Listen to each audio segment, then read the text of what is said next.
everyone, and welcome once again to Yorkshire Gamers, a Reap Big War Games podcast. And it's been over a month since the last episode, and that has been a combination of personal and work life just getting in the way. I've managed to get two episodes recorded, this one and another one that I'm going to talk about at the end of this show. So there's going to be a release today and then another one in 10 days. And then hopefully I shall be able to get back onto a normal schedule. Today's episode is all about naval wargaming. And if you don't do naval wargaming, I hope you listen to the episode and get some ideas maybe about some of the potential opportunities within naval wargaming to get yourself on a bit of blue cloth and try a bit out. It's certainly helpful that you don't need a lot of terrain. Though some people, and I never get this, do naval games and then stick a load of terrain on it, but there we go. So we should be talking with David Manley very shortly about naval wargaming, and David has had loads of rules published in the naval format, and he works within the naval military system as well. So lots of interesting things to talk about there. And he runs a course at UCL in London in relation to modern naval warship design, which is really interesting stuff when we get into that. Before we do start that conversation, though, we'll do our usual little bit of housekeeping. And I'd just like to say thank you to everyone who continues to download this podcast. It's been over a month, as I said, that since the last episode, but you wouldn't realise by the number of stuff that's being downloaded every single episode.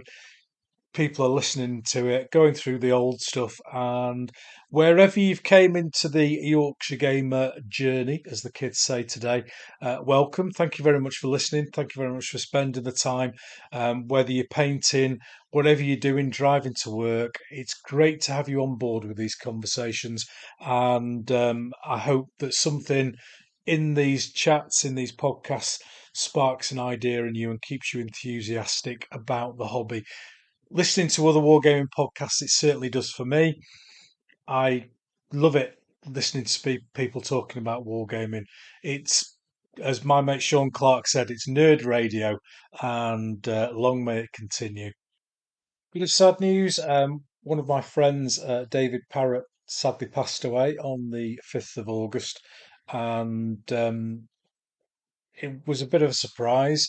He was my kind of wargaming alter ego, if you like. We met about 20 years ago when he came up to Leeds, and we hit it off straight away. We even had, would you believe, the same birthday, and we just played off against each other when it came to building big armies. I would do one side, he would do the other, and we would push each other on. And we did English Civil War, we did American War of Independence, we did lots of stuff side by side. So I've lost touch with Dave a little bit over the last couple of years, just through a change in his personal circumstances.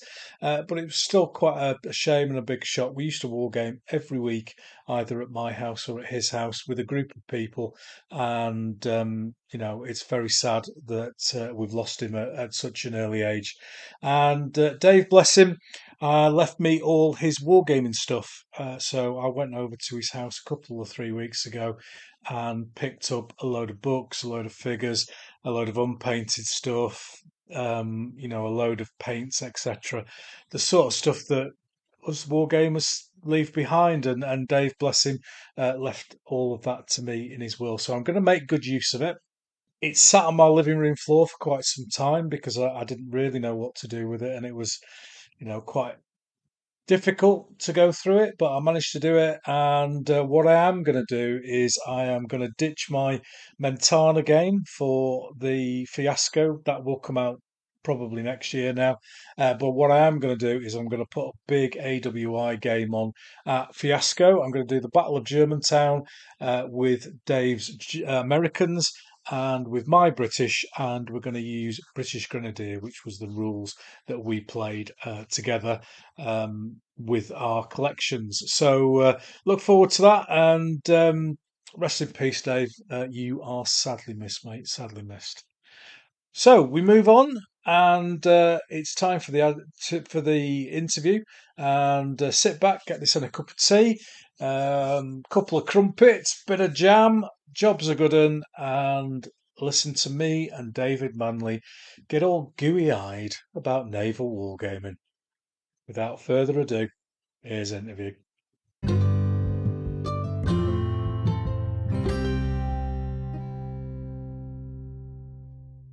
Well, hello and welcome once again to the interview section of the Yorkshire Gamer podcast, and we're on episode 47, and today we're going to go all nautical on you. So it's time to splice the main brace, trim the mainsail, and load the starboard torpedoes. Or is that Star Trek? I can't remember. Anyway, so today's guest lives and breathes naval wargaming from his day job to his hobby. He likes to get his feet wet. So from the prestigious role as a professor of naval architecture to designing his own replica ships, from wargaming and to making the rules that we use to play those games, my guest is never far away from naval wargaming or the forums. Now, regular followers of Yorkshire Gamer will know that I love a bit of naval, so my guest is a perfect choice to discuss that sometimes neglected part of the hobby. Hopefully, at the end of the show, you'll be reaching for the blue and grey paint and stealing your nan's blue curtains to put over the table so that you can have a bit of naval yourself. So let's welcome my latest guest onto the podcast and give a big warm welcome to David Manley. Hello, David. Hello, Ken, and thanks for inviting me, and I'm very pleased to be here. Excellent. Well, we've sort of seen each other on naval forums for many years, and we're big fans, obviously, of naval wargaming. So I think we both want to increase the profile wherever we can. Absolutely, yes. I've always thought it's one of those areas that, particularly for an island nation, naval wargaming is not quite as prevalent as it should be. But let's see what we can do. Yeah, well, I mean, I live right in the middle of the country, so it's kind of 50 or 60 miles one way to the coast or the other, but I'm still not far away from the sea compared to living in Iowa or, middle of Montana or something. Yeah, I sometimes get the feeling that there's more naval wargamers in like the flyover states in the US than there are in the UK, but maybe that's just a question of size. I don't know. Yeah, well, we'll soon get them converted at the end of this podcast, mate. Absolutely, we definitely will. So, have you ever been a guest on a podcast before? I have not. No, this is my first time. Oh well, brilliant. Well, welcome on board, as we say.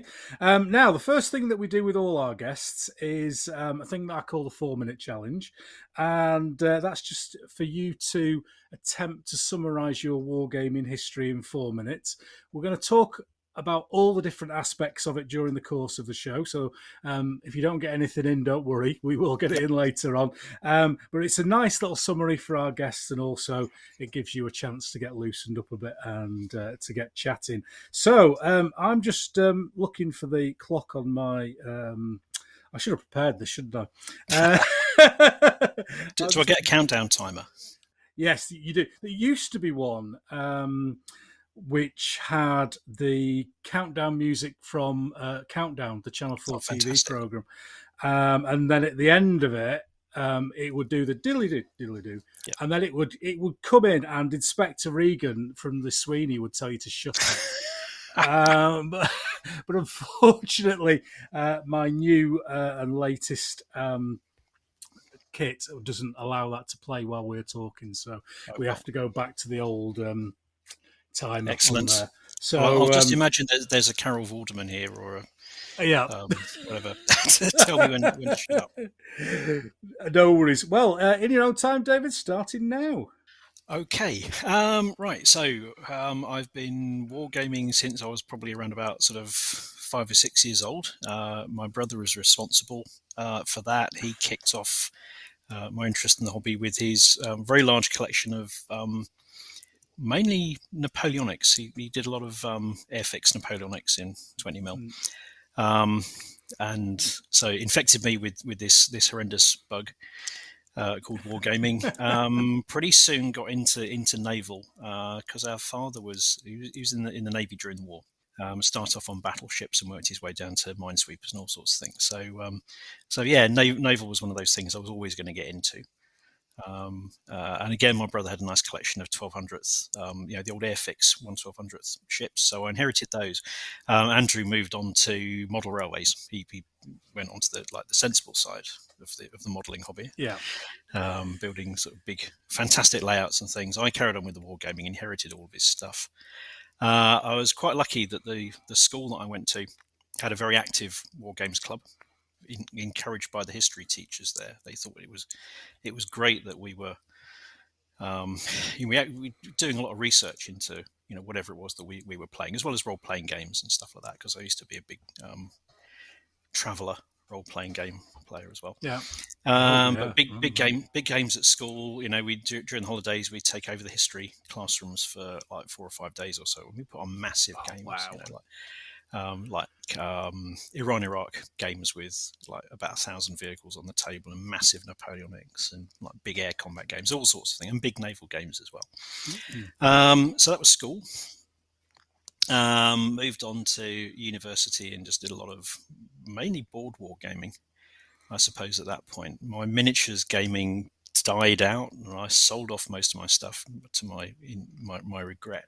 But only lasted about 2 years. I'm going to, because there was a good club in Southampton that met sort of out in the suburbs, and I got back into miniatures wargaming then, and then very heavily into naval. So that's when my love of coastal forces wargaming started. That was really niche back in sort of the late 80s, early 90s.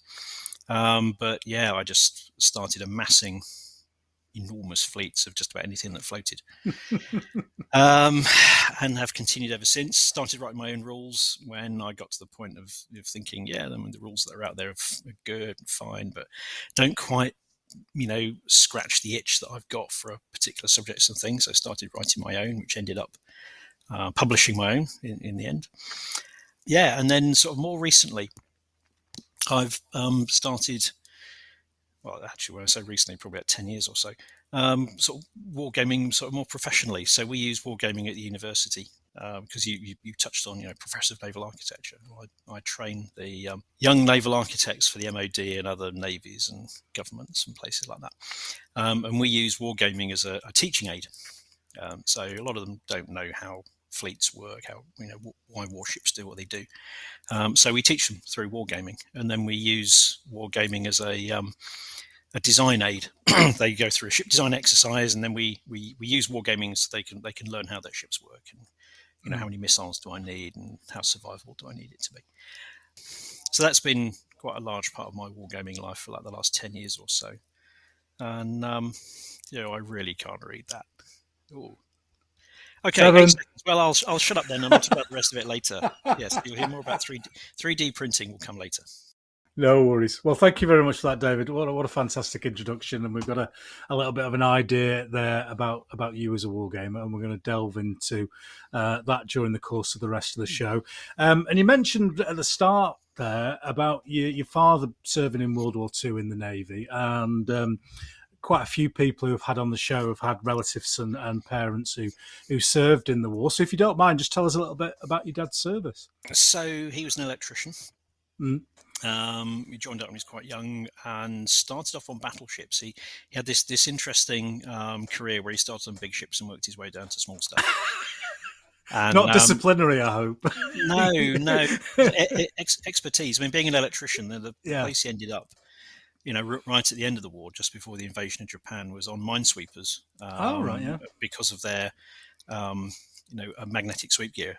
They were very heavily electrically orientated. So that was where he ended up. But he went out to the Far East on one of the battleships, and he was on Formidable when it was hit by a kamikaze plane. And not that he knew anything about it. He said the most remarkable thing, he was on watch, deep down in the bowels of the ship, came off watch, and all his mates in the mess were saying, "Wow, that was really quite exciting, wasn't it?"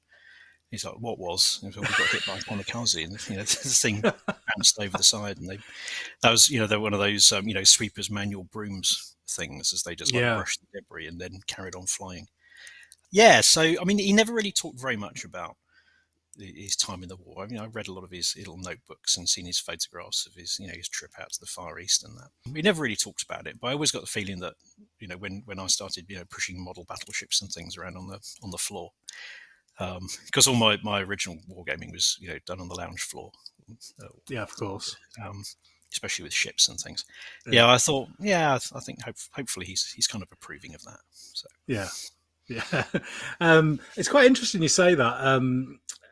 The how parts of a ship might be unaware of quite spectacular events going on elsewhere within a ship. Purely, certainly at that size, formidable of a seagoing vessel. It's a long way from one end to the other, and a long way from the top to the bottom. it is, and you find that even with small ships. I've spent a certain amount of time at sea, and you can be completely unaware of what's happening. And unless somebody actually bothers to tell you, if someone comes on main broadcast and says, "Do you hear they were about to do X, Y, and Z?" Yeah. You can do all sorts of things. You turn up in interesting parts of the world which you didn't know you were going to. Yeah, it's. I'm slightly diverting here, but it's an interesting when you talk about morale in naval wargaming. It's an interesting thing to think about how long it takes for bad news, good Mm. news, action to get all the way through the ship to affect the Yes, operation of it. absolutely. And even when you think about things like the order to abandon ship if the ship's going down, Yeah, that takes time, and doesn't always get through to everybody that needs to hear it. Or maybe people, there have been cases where people have thought, well, this ship's obviously a gunner, I'm going to get off, and they will start to abandon. Where the captain's like, no, come on, we're still going, we're still afloat here. yeah. So yeah, it does. It's very easy to get very confused. Yeah, I can imagine. Just imagine somebody, a couple of guys stood in one of the corridors having a chat about something, and then somebody runs past. Where are you going? I'm abandoning ship. Don't you Yes. know? Where am I going? I'm going off. Well, that's lovely to hear. Looking at your stuff on that you post on social media, Mm. you seem to have a very wide spread of interest in naval wargaming. Is there any particular periods that you zone in on, or is it a widespread of history? My interests are basically anything from, well, I haven't quite done people in dugout canoes. Right. Yeah, but I've got pretty close to it. And in fact, we did scope out a game for people fighting battles in dugout canoes many years ago. But yeah, so anything from ancient galleys right the way through to modern naval. Although I try and avoid stuff that's too up to date, just in case any of the stuff from my real life cross pollinates into periods that Yeah, it shouldn't do. yeah, So I tend to yeah. I tend to stop around about 1990-ish or so, apart Right. from stuff I'm doing for work. But I guess, and my interest, I'm very much of a butterfly. I'll Mm. flit from period to period. So and then back again. And I do it far too often, and I never finish stuff. So I I think guess that's quite common amongst indeed, I was wargamers. just thinking I'm a pretty average war gamer that way. But I guess at the moment, my big interests are my American Civil War and sort of mid to late 19th century ironclad type stuff. So I'm doing a lot of that at the moment. Coastal forces, I also have been, sort of mad keen on coastal forces wargaming since the early 90s, and that really is one of my loves. Just the whole sort of Spitfires of the sea kind of thing, small boats and that sort of stuff. But yeah, if you came to talk to me in 6 months' time, it would be, oh, yes, no, I'm really into Elizabethans, or I've got back into ancients, or those Renaissance galleys are really interesting, and whatever. So yeah, I flit all over the place. So I saw recently you put on an ACW game. We'll talk a little bit later on about the International Naval War Games Day, but you put a Battle of Trent's Reach on ACW game I did, yes. for that. And was that all your your rules, your figures, your everything? It was. So the models for a start. So it was at the local IPMS show in Thornbury. So Plastic Model Society, but they with the Lincoln Barn War Game Society, they've started. Well, in fact, the last must be about 7 or 8 years or so. having wargamers along as well, which is that's really interesting. nice. It is. It's great, with these these lovely old ladies and gentlemen who are really into their fine scale modelling, and they actually do take a real interest. Saying, oh, you can actually do something more with these things rather than just put them on a display table. That's a great way to expand the hobby, isn't it? It is, and I've had quite a few of them come in to have a chat about things. Oh, fantastic! Yeah, so the Trent's Reach game. American Civil War naval aficionados will know it well, but towards the end of the war on the James River, it's like a failed Confederate attempt to attack General Grant's supply lines, his supply ships at City Point, and it's a slugfest between Confederate ironclads and one Union ironclad, which is just like the Death Star. In the game that we played, it was dubbed the Death Star because it would just like shoot stuff up quite, and then a whole load of other sort of small torpedo craft and gunboats and all sorts of things. So it's a really interesting mix of ships. And yes, so I made 3D model files for all of the ships that were involved and printed them all out, and the gun batteries, and then the rules that I used. I've written probably at least 4 sets of American Civil War naval. Yeah, and they all have different a different focus. So this particular set that I was using was actually based on the old Games Workshop Man of War. Oh right, yes, years ago, which actually I've forgotten. I've got rather a lot of Man of War stuff kicking away in a box.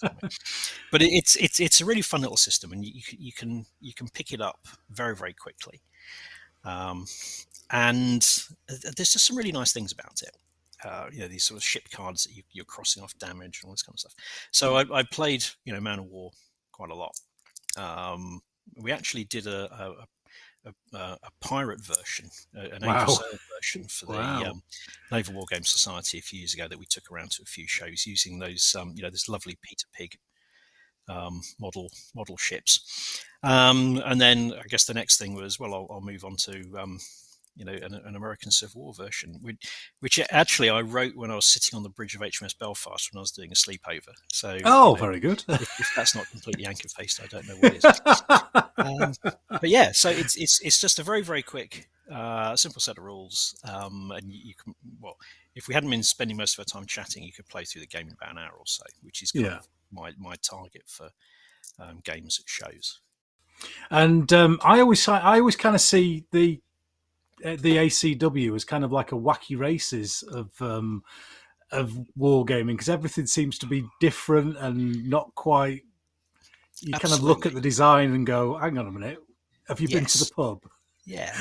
No, I think you're right. Yes, I mean you've got some big classic ships. Some of those Union monitors. I mean the Union. I mean great, fantastic. They're the good guys clearly, but a little bit boring, a little bit staid. It's a big black raft with a turret on it. But then you get into some of the gunboats and some of the Confederate ironclads, and actually some of the ships that weren't built as well. There's quite a lot of information out there on ships that were started and then scrapped or whatever. But there's it never ceases to amaze me just how weird some of the ships were. Yeah, strange. I picked up. We did an NWS holiday over to the States many years ago. And ended up at, I think it was the Confederate Naval Museum in New Orleans, I think it was. And they have a lovely collection of models, and then a book that's entitled "If It Floats, Put a Cannon on It," which I think sums up the American Civil War quite nicely. Because you can make all these lovely steamboats and cargo boats and things, and then you literally do just like plonk a big gun on the front of it or whatever. Considering your day job, are you looking at these and going, fail, fail, fail? Yes, maybe. Yeah, there's a few where you look at them and go, I really wouldn't want to take that out on anything other than a mill pond. Yeah. Or, and quite a lot of them, just what were they thinking? Yeah. But hey, you can do that about modern ships as well. I'm naming no names, but we do like to look at interesting new designs that are coming out from shipyards around the world and going, oh my god, what have they done? And do do you? I mean, for me, you've kind of got your human power era with the oars, then you've got your Age of Sail, and then we move into steam and oil and nuclear. Where do you prefer one of those genres? Are you into the once we're not too worried about the sails? Because I know a lot of people when they try and Age of Sail wargaming struggle with the concept of how wind and movement works. So I where do you get sit that. in the timeline? I have no preference. I love it all. Yeah, excellent, excellent. Um, Age of Sail games, great. The bigger the better. Yeah. Yeah, my 1200th collection needs a bit of sprucing up, but we've done Trafalgar and the Saints and Glorious First of June and stuff like that Awesome. with those, and actually like a lot of small scale cutting out operations and just frigate battles, which I think are really good fun. I was on the playtest and development team for Sails of Glory. Oh right, yes. Years and years ago. So that's always a favourite. And actually, we run there's an organisation, the Wings of Glory Aerodrome, All right. plays Wings of Glory, because I love playing Wings of Glory as well. And the Aerodrome does a wargaming weekend up at the Air Museum at Doncaster, which I go to, and I always end up playing Sails of Glory. So there I'm in the Air Museum with loads of aeroplanes and things around, driving sailing ships around. Nothing wrong with that. Nothing wrong with that. I was going to say, you obviously we're going to talk about naval wargaming in general, but you've mentioned other things outside of that realm during the course of this. Are you into other areas of gaming that you play quite a bit of? Yes, I am. So air wargaming, I've done quite a bit of that. Had a couple of sets of rules published for that as well, some of which have done okay and some of which haven't. But yeah, I mean, I love playing Wings of Glory. It's a really good fun game. It's a genius system and really, really, really, really good fun. I started off with land wargaming. I say Napoleonics. So I don't have any of my 20 mil stuff, but I've got some pretty big 6 mil armies now, which occasionally head out to the table. And the same thing with American Civil War. So we used to play an awful lot of Fire and Fury in 6 mil. So that sometimes that sometimes comes out. I guess my current thing, which isn't naval, well, a couple of things. So I'm working on a collection of Eastern Front 15 mil World War II stuff, but all focused on battles in the winter. So everything is whitewashed, and my table is a white sheet and not a green sheet, and buildings with snow on and stuff like that. So there's that, and I just dabble in a bit of AK-47, classic AK-47. Yeah, classic game. Haven't played much recently, but I still having this flipping 3D printer that just like diverts me off onto all sorts of things. I mean, at the moment on my painting table there are some farm tractors and a civilian recovery truck or something, which is all going to go into my AK-47 collection. Brilliant. Just because. Yeah, why not? Why not? Do you have a setup at home for gaming? Yes. So I've got a thing that I call the log cabin. So we live in this little small holding out in Gloucestershire, and we had a barn built when we moved into this place. And along with that, we've got well, they call it a home office, because the barn came down in kit form, and they brought this home office down as well because my wife wanted me out the house, not cluttering the place. So yes, I've got this this home office, and I've got a war games table set up on that, and bookcases and stuff all around it. But at the moment, that table is just completely chocker with painting projects and things. So I need to get some of those finished, get the stuff off, and then I can get back to playing some games. Yeah, I mean, I'm sat in my war games room now, and my table is just full of half painted stuff, projects, piles of stuff that are rules, and we are dreadful as war gamers, aren't we? If there's a flat space anywhere, Oh yes, we will fill it with some form of war games. yes. Yeah, so my flat table is, I'll say it's 85% covered in ships and bits of ships, and usually 15% covered in cat. So my cats right. like to sleep Yeah. out there as well. But most of whom are quite polite and gentle with everything, but my daughter's cat, who just like runs in and just smashes everything, so he usually gets caught and thrown out before he does too much damage. Brilliant. Do you go to a club at all? Yes, although COVID has like really put pay to that recently. So there's a little group called the Berkeley Vale War Games Club, a lovely collection of sort of middle-aged and slightly aged gentlemen, including myself. We were lucky enough to meet at a pub in Slimbridge, just down the road, in the Tudor Arms, in their skittle alley, which they let us have for free. As long as we turned up and drank lots of beer and had lots of meals and things, they were happy for us to have it for nothing. Unfortunately, COVID, everybody's still a bit wary about getting together, so we haven't actually met for ages now. But there's a new club that starts up in Dursley, so it's not all that far away from here, which is mainly Warhammer and stuff like that. But I'm hoping to get along there at some point and introduce them to the true ways of historical wargaming. Exactly. Perfect thing to do. So in the introduction, and you mentioned this earlier on, is your day job, and obviously only talk about the bits you're supposed to talk about. Yeah. How have you got to that position then? What's your sort of career path to become a professor of naval architecture? Briefly, because it could be a very I've got a 45-minute presentation on how I got to my career, so I won't do that. Have you? Wow. I have because I get called into a lot of talks to young engineers and people who might be thinking of going into engineering and stuff like that, and I try and enthuse them with the story of my life, which includes blowing stuff up and sinking things, which always makes them very excited. That's exciting. Yeah, but so when I was young, I wanted to join the Navy, do what Dad did, go to sea. Unfortunately, my eyesight is not great. And back in the 80s, if you wanted to stand watch on a warship, you had to have really good eyesight. So the careers chappie comes along and says, well, you could be a short-based trainer or you could be a supply officer, but you're never going to be warfare or anything. So it's like, I was very angry, very that.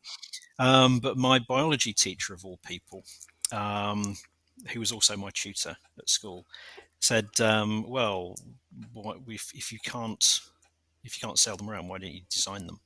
And one of his friends at university had set up his own company and said, I'll have a chat with him and see what he can do. And this guy phoned me up one summer and just spent 3 hours on the phone talking to me about all this fantastic stuff that he did. Wow. This is all civilian stuff, but he said, you'd have just as much fun doing naval. So went to university, did ship science at Southampton. It's naval architecture by any other name, but they just call it ship science because they're different.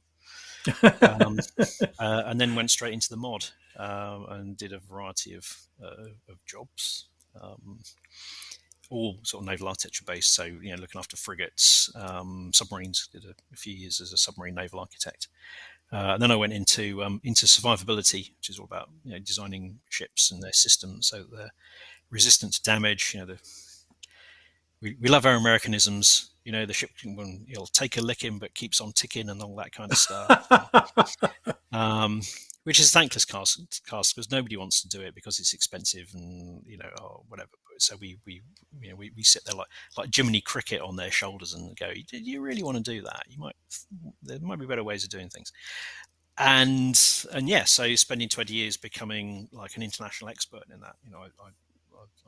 I became the UK expert on vulnerability reduction in particular, fairly quickly on, and that's translated out into like an international thing now. So I get called on by our international partners when there's interesting stuff that we want to talk about. But then they also realised that I was a bit of a people person for some reason. I'm not quite sure why, but they just Like, hey, he's really down and with it with the kids, isn't he? By which Down they with the meant, kids. indeed, yes. Like I could actually talk to some of the young engineers and understand a bit about what they were thinking and feeling and that. So when this post of Professor of Naval Architecture came up at UCL, they said, David, congratulations, you've won an all expenses paid trip to London for the next few years. How would you like to be a professor? I went, well, okay. Might as well. Yeah. So here we go. That's how I am where I am now. That's fantastic. And you mentioned using wargaming in the parts of the course, and this is quite an interesting concept for me, and for listeners to the podcast. I've had a couple of other people who on before who've used wargaming for like management development and management skills and those sorts of things. So, how did it come about that wargaming came into the curriculum, and how do you use it to help your students? So the first thing I must do is credit Dr. Nick Bradbeer, who's my deputy up at UCL. Nick's actually done a lot of the development on this and has generated some really, really good games that we use. But it came about because we were seeing students coming up making some really, really bizarre design choices because they didn't know any better. We give them a set of requirements. They do a ship design exercise. We give them a requirement for a ship and a budget, and they have to go and design a ship to it. And their requirements will probably include some survivability requirements. So you've got to survive an attack from 4 supersonic sea skimming missiles or something, and they'll go, oh, that means I need 4 missiles of my own to shoot at them. You go, no, you probably need around about 40. And say, as engineers, they're really good, but their domain knowledge of how modern navies work and that is not great. We give them lectures. They have lectures in the subject, but we found a really good way of reinforcing what we were telling them was actually putting them in a war game situation. Firstly, as a sort of a training and awareness thing. So we run through an exercise where we have red force and blue force, and then they have some fairly standard ships. And they sail around and they fight a battle, and one side wins, one side loses, and then we say, right, what would you do? You know why you lost your ship. What would you do to improve them? And they come up with various ideas, like, I'd like to swap out those subsonic missiles for supersonic ones, or I'd like more missiles, or I'd like blast resistant bulkheads in the ship so I can soak up more damage. And then we make those changes to their ships in the game, and then we fight through again, and they can see how those changes have made a difference, or whether they do or not. So that's the awareness bit. And then in the ship design, we will run bespoke war games depending on what the subject is of their design. So usually it's a lot of stuff about sort of missile engagement. How many missiles do I need to defeat that threat, or if I've got to engage a carrier battle group of another nation which is defended with these ships, how many of my own missiles do I need to get through their defenses, and that kind of thing, and sometimes some really interesting and unusual things. So one of our design subjects this year was a seabed operations ship. Oh, right, yeah. So seabed security and undersea cables and pipelines and things. And I had a team of 3 naval officers from overseas, and the conversation went along the lines of, so guys, what do you understand about seabed warfare? And they're like, nothing, Prof. We know nothing about it at all. Yeah, right. So we're going to explore it through the medium of wargaming. And so we put together a bespoke game for them that covered the subject. Yes, the feedback we're getting is it seems to work. We're sending out students who now have a much better awareness of the environment that they're working in and their ships are working in. Yeah, it's always seemed to me to be an extremely good tool for education, as in many aspects. You've got the interpersonnel skills that you develop, as well as the technical skills that you develop, and the ability to negotiate within a team, which is the best absolutely a way of designing something.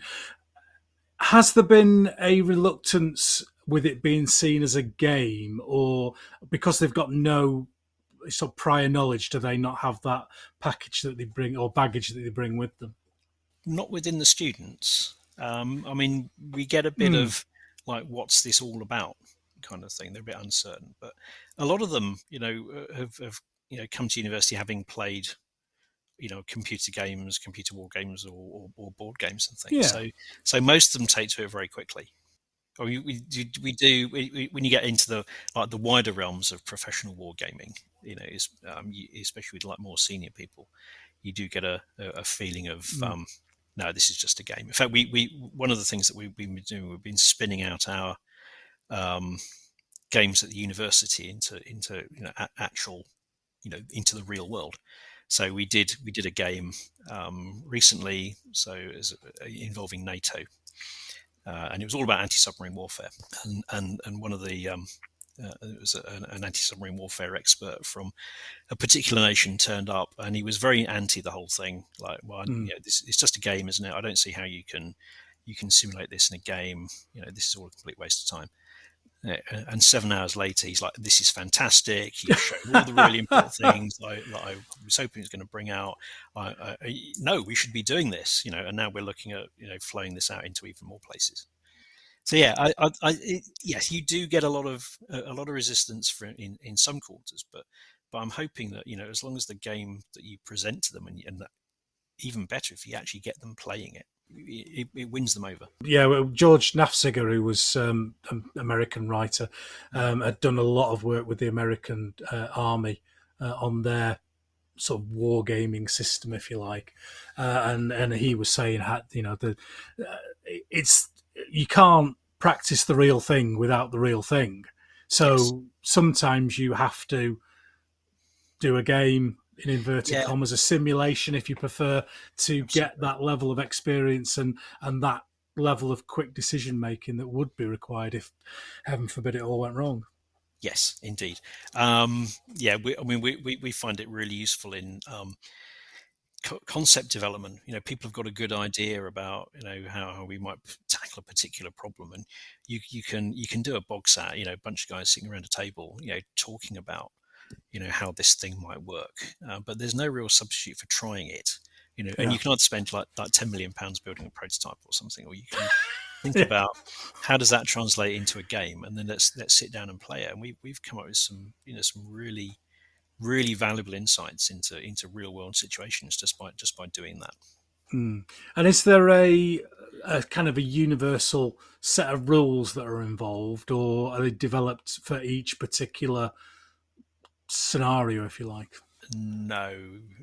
There's I guess if you go to the US, they've got various a few sets that some of the warfare centres use, and in the UK there are a few DSTLs. The Defence Science and Technology Laboratory has a game called RCAT, the Rapid Campaign Analysis Tool, which actually we use on the Royal Marine Staff course. I teach the Royal Marine Staff course, so they go to the Falklands, these young majors and captains, and they go to the Falklands, walk the battlefields, and then they come back to the UK, and then they fight through the campaign as a war game. And then, and then at the end of it, the VIPs arrive. So we get Commodore Mike Clapp and Brigadier Julian Thompson come along, and the youngsters brief the seniors on how their war game went, and then ask them for, sirs, what happened when you were in this situation? And you get some absolutely fantastic feedback from the seniors. Wow, that would be an amazing conversation to hear. There's a few standard sets, but usually, it's they're kind of bespoke, or you'll take something that worked last time and then work on it a bit. For the student games that we run, Nick's developed this game called ABF, so A Balanced Fleet is the title. Bonus points if anybody can find where the quote came from. But that's a standard. That's a standard set that we use. It's been developed over the last 8 years or so, and we're still tweaking it. So the anti-submarine warfare module we only just finished, or Nick only put that together for this NATO game, but now we've flown that out to the students. So we'll create these bespoke modules where we need to, but the core rules have been pretty much there for some time now. Oh, that's fantastic, and thank you very much for detailing that for us. Lovely to see wargaming used in other fields. I think it also flips the other way. I think wargaming outside of professional areas develops skills that can be used in professions. All the times, all the negotiations and all the skills and the maths that I've used in wargaming have helped me subsequently in life. Well, it's interesting. One of the things that we do right at the end of the course or the end of the ship design, we run a thing called Tactics Night, and we bring all the student designers together and we put them in a task group, and then they go and fight a campaign. But that campaign is set against some background. They're not just going out to find the bad guys and shoot them. There's a particular mission, and then we try and get a bit of role playing involved in that as well. So, for instance, a few years ago, the campaign was set against a humanitarian relief operation. So there was been an earthquake and a pandemic had broken out in this island state. So the students' designs were going off to, help the locals, whilst also fighting the evil revolutionaries who just happened to have, some ex-Royal Navy frigates that they were driving around. Nice. And then they had to get into this whole question of negotiating with the sort of the local authorities to get permission to bring their ships in, and then negotiating with other government organisations, to land stores and medical supplies. And we actually had somebody who was had done exactly that. Wow.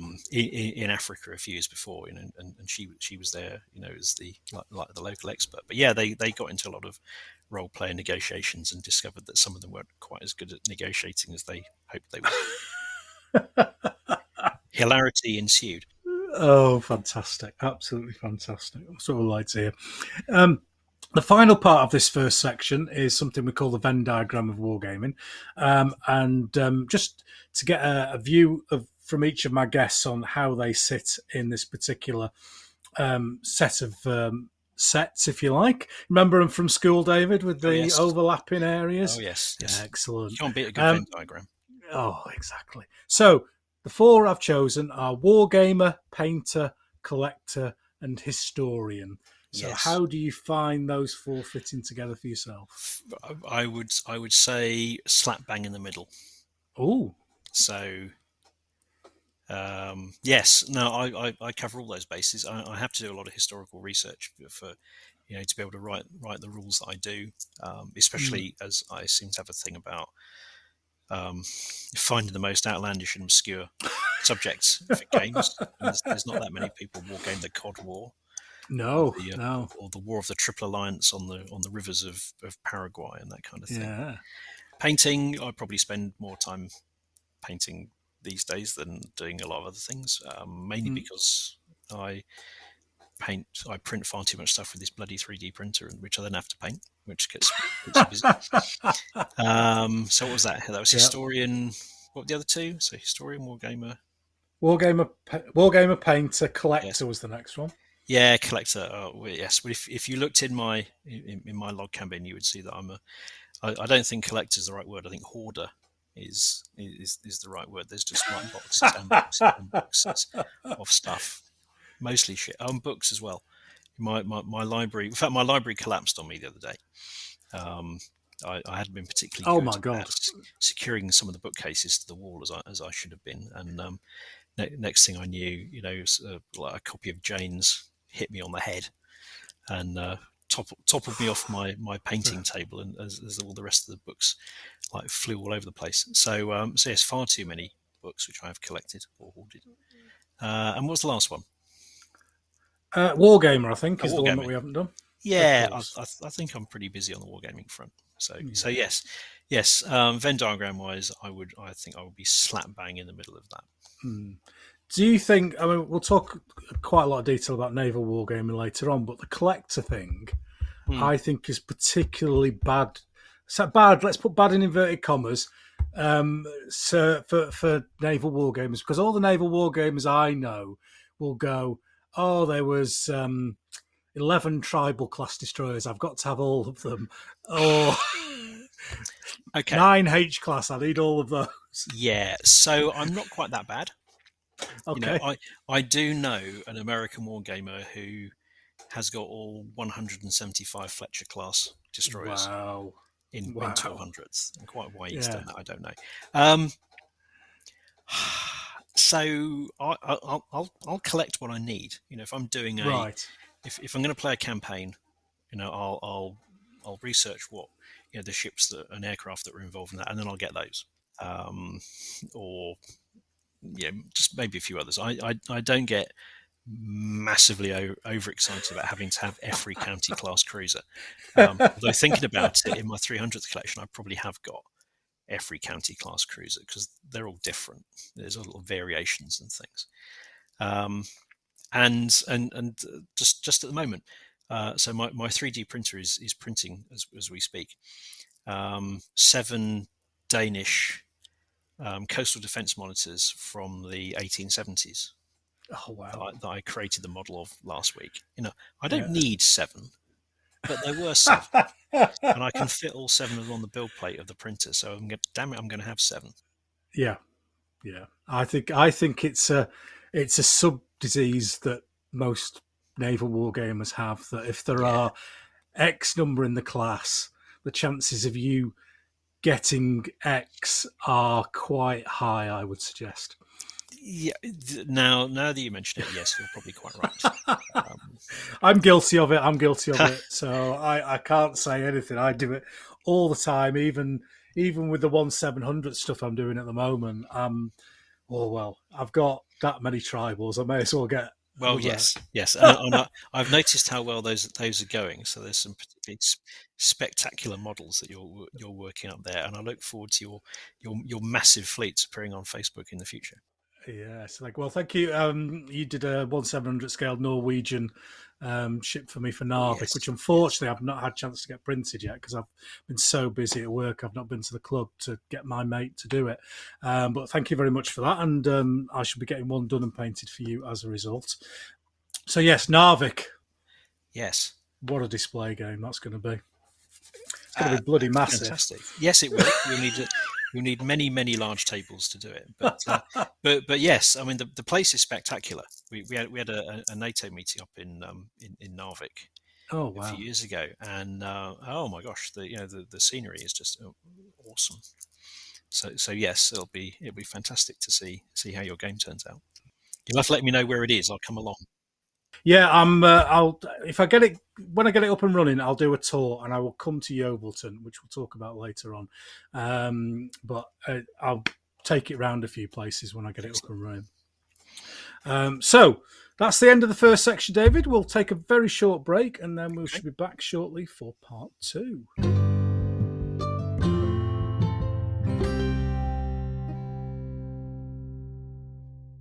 Well, welcome back, everyone. And part 2 of the show, as you regular listeners will know by now, is about big games. And we just have a short chat with our guests about what big games mean to them and any particular memorable games that they've played over the years. So that first universal question then, David, for you is what does a big game mean to you? I really enjoy big games when I get a chance to play them, which isn't all that often. But yeah, I really enjoy them. The fact that you can have some sort of really big spanning games with literally world spanning in some cases with some of the games that we played, and getting as many of your mates around as possible, or getting them involved that's a really big thing for me. So yeah, I'm a big fan of big games, and I would like to do them more. Is it a size of the table or the number of figures or the scope of the game? How does it come into defining a big for you? So it varies. I mean, I've done so many different types of big games. So the school wargaming, we did big Napoleonic games or big micro tank games on tables that were basically every table in the classroom stuck together. And limited only by how far in you could reach. So you had like sort of 5 foot wide and about sort of 20 odd feet across, battles with hundreds, or in some case, for some of the Napoleonic games, thousands of figures involved, and just the spectacle of doing that which you had to play over we played those games over like about 3 or 4 days or so sometimes. Yeah. So that was real grand manner kind of stuff. So I like those kind of things. And you can't beat a good Napoleonic or a Marlburian or an American Civil War game that's just full of figures. I think that's great. But then I've played other big games. Games I've run with the Naval Wargaming Society and others, where you've got a lot of players, but you're effectively using map moves and big campaign games. So you're moving task groups and task forces and managing airstrikes on a map, and then you move to a small table when you actually, fight battles and things. But those are, they're big games because of the numbers of people involved in them, I suppose. And then I've done some really massive games. With Jim Wallman and some others. Jim runs mega games, and I've played a few of his as part of things like the Connections Wargaming Conference. And you go into a game where there's like 140 players in this game, and you're playing like everybody that you can think of who's worth playing, military wise or military and government wise, in the South China Seas or in the UK government as you're fighting off, this horde of cyber attacks and other mysterious things that are going on. And those kind of games appeal to me because there's a lot of interpersonal skills involved. We talked about that before, but when you play a game where somebody says, "Oh, yeah, you're the permanent undersecretary in the Ministry of Defence, and it's your job to negotiate with these other government departments and squeeze money out the treasury and do this and do that and influence the prime minister or whatever," whilst you're also trying to deploy sort of the British Army's rapid reaction force into Lithuania to dissuade the Russians from causing trouble over there or something. Role playing, if you're good at role playing, that kind of game is absolutely fantastic. Wow. Yeah, it sounds like the classic diplomacy game, but obviously up a few levels and a bit more important. Yeah, but with just about as much backstabbing.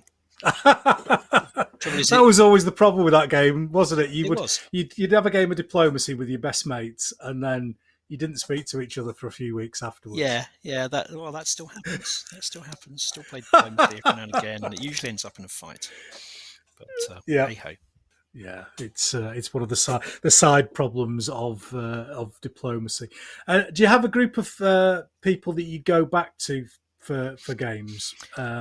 Is there an old college group or something like that, or do you play with whoever's available for whatever it is? It varies. There is the old Naval Wargaming crowd from when the NWS was really active, back in the 90s and early 2000s. We still occasionally get together to do big games.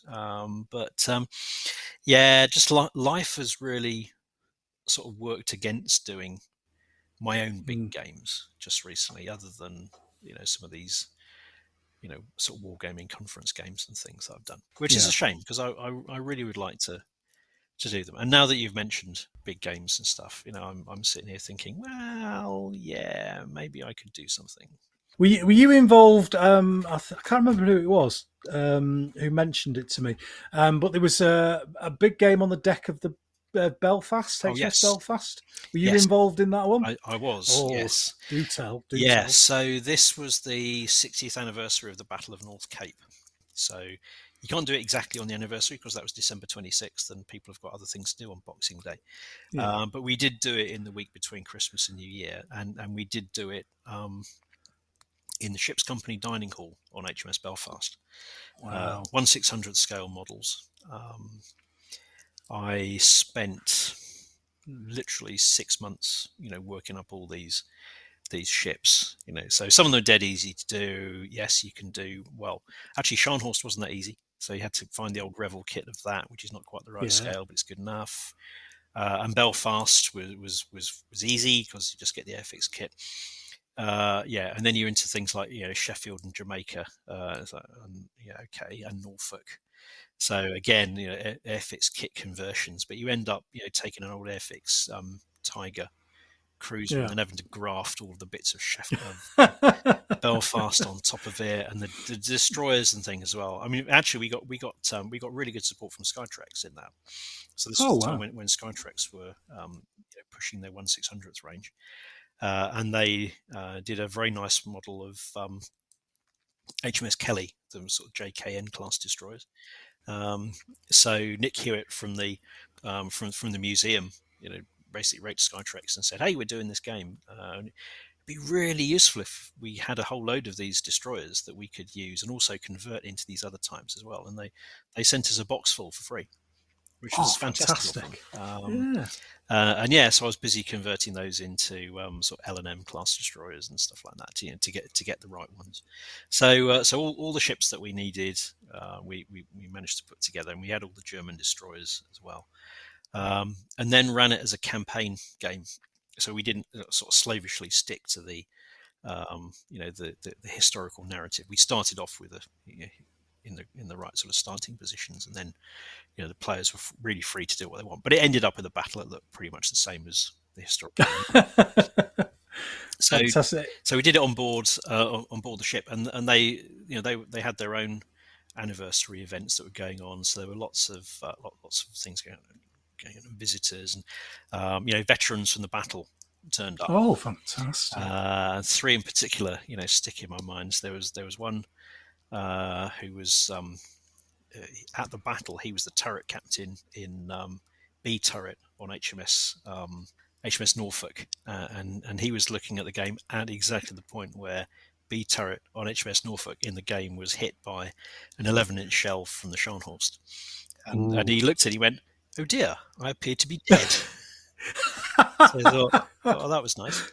And then there was another guy who was a midshipman on one of the destroyers who looked at one of my Skytrax model ships, and the first thing he said was, "You've got those boats the wrong way round. That boat should be on the opposite side." And everything. It's like, I can't do anything. It's cast on. It's a white metal casting. I can't do anything about it. And he was very understanding after that.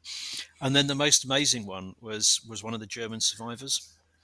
And we didn't know he was coming, and we're suddenly told, "Oh, one of the German survivors is on board and he's coming down," and we think, "Good grief, what's he gonna make of this?" And so we're a little bit worried about how he was going to take it. Anyway, he walks into the room and sees Scharnhorst on the flag. "Ah, my ship! Oh, this is lovely!" and he thought it was great. So yes, our worries were alleviated. But that was an absolute classic game. And actually, talking about ideas for the future, it's the 80th anniversary of North Cape. And I have a few ideas to spruce up all the models, fix all the bits that have dropped off in the intervening 20 years, and find somewhere to run that again. Which unfortunately won't be HMS Belfast. They don't do that kind of thing these days. But maybe somewhere local, or maybe back at the pub or something. Yeah, I mean that's a fantastic location for that game. And I was talking to Nick Skinner from the Two Fat Lardies not that long ago, who did an Arnhem game at the Hartenstein Hotel, and I think those sorts of events where you're linking the historical location to the game are another great way of bringing people into the hobby. Absolutely.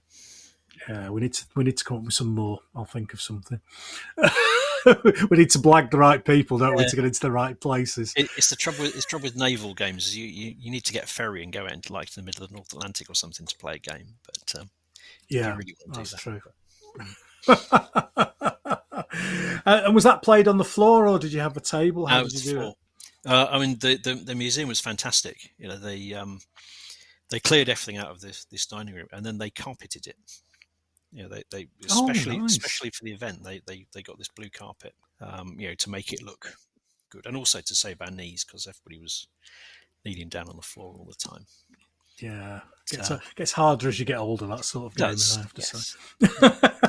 Well, yes. I mean, that reminds me. So we did another historical game. So for the centenary of Jutland in 2018, I played Jutland 3 times in a week.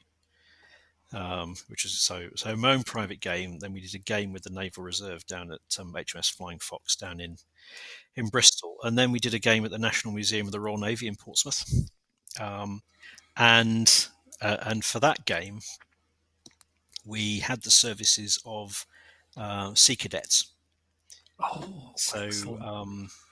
you remember Boy Cornwall, who got the VC, for Hmm. staying at his post on, was it HMS Chester?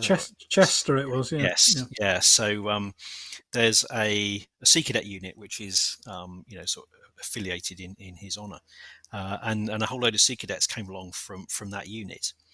And they were the runners. So the players were sitting at their various command tables around the edge of the playing area, issuing orders to the young sea cadets, who would then go down and scrabble around on the floor and move everything and It's take all the fantastic. ranges and all that kind of stuff. Yeah, it was a very special day. That was.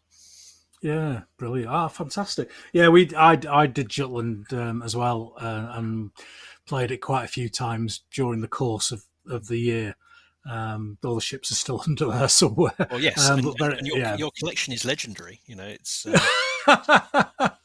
we've seen an awful lot of it. We saw it as it grew, and yeah, I mean it's a fantastic collection. Yeah, it's I'll have to. We have got a World War One naval campaign on the go from the Decisions at Sea series, I think they're called, Okay. the American series, linked to GQ rules, and it's like a narrative campaign where you have a higher level command, and then you make decisions, Yes. and events happen. Like Goeben might not go to Turkey; it might go to the IC's fleet, and then you fight out a series of linked scenarios rather than a traditional campaign. Okay. Yes. Yeah. Yeah, and the decisions that you make in the sort of higher level phases then determine the circumstances for Right. the Yes. naval battle that comes, and obviously your losses and your damage carry on forward through the campaign. So a bit like the sort of campaign packs that Nathan Forney used to put together. Yeah. So yes, excellent way of playing if you don't want to worry about map moves and all that kind of stuff. Yeah, we might talk about that in the Naval Wargaming section a little bit. But yeah, so we did a couple of games for that, and then COVID hit, so that's kind of been parked for a number of years. So I do need to get that up and out and running again. So it's certainly that we seem to be more skirmish than bigger games at the moment, I would say, within the wargaming industry. Any thoughts on that? Any thoughts how it might twist round? I don't know. I mean, people still seem to be quite wary about COVID and big gatherings, but I'm also sensing, there's a degree of frustration with that, and I do have a lot of conversations with people saying, "So when are you going to put something big on?" and my response to that is, well, I've been putting big stuff on for like 30 years or so, and I'd quite like it if somebody else put some big stuff on, which I will come along to. I'll be more than happy to, but I know I'm going to end up doing something. Give us a nod if you need any ships. I'm sure I'll sort something out. I can sort something out. Well, thank you very much for that, David. We always like to have a little short chat on big games. That's brilliant. And we'll have another quick break for the audience, and we should be back in a second with our features section.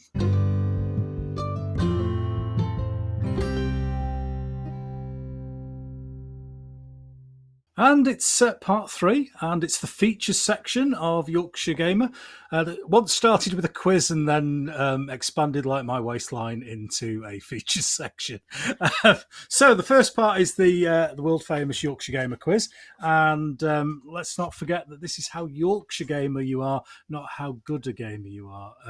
So all the answers will be a one or the other, or a yes or a no, but we can always stop for a chat or whatever on any particular questions if you've got a particular point of view on them.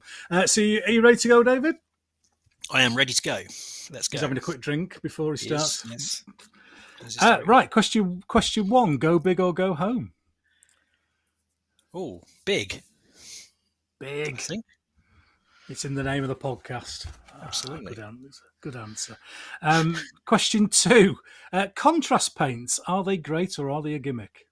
Do you know, I haven't had a chance to try them. But from what I've seen, you can get some pretty good results, and I'd probably like to give them a go. Okay. Paintbrushes. Are you going to go Windsor and Newton, all posh like, or are you going to go true Yorkshire, made in Skipton, Pro Art? Actually, most of the paintbrushes I've got at the moment are Pro Art ones. Literally. Excellent. Although I do have some Windsor and just for really fine stuff.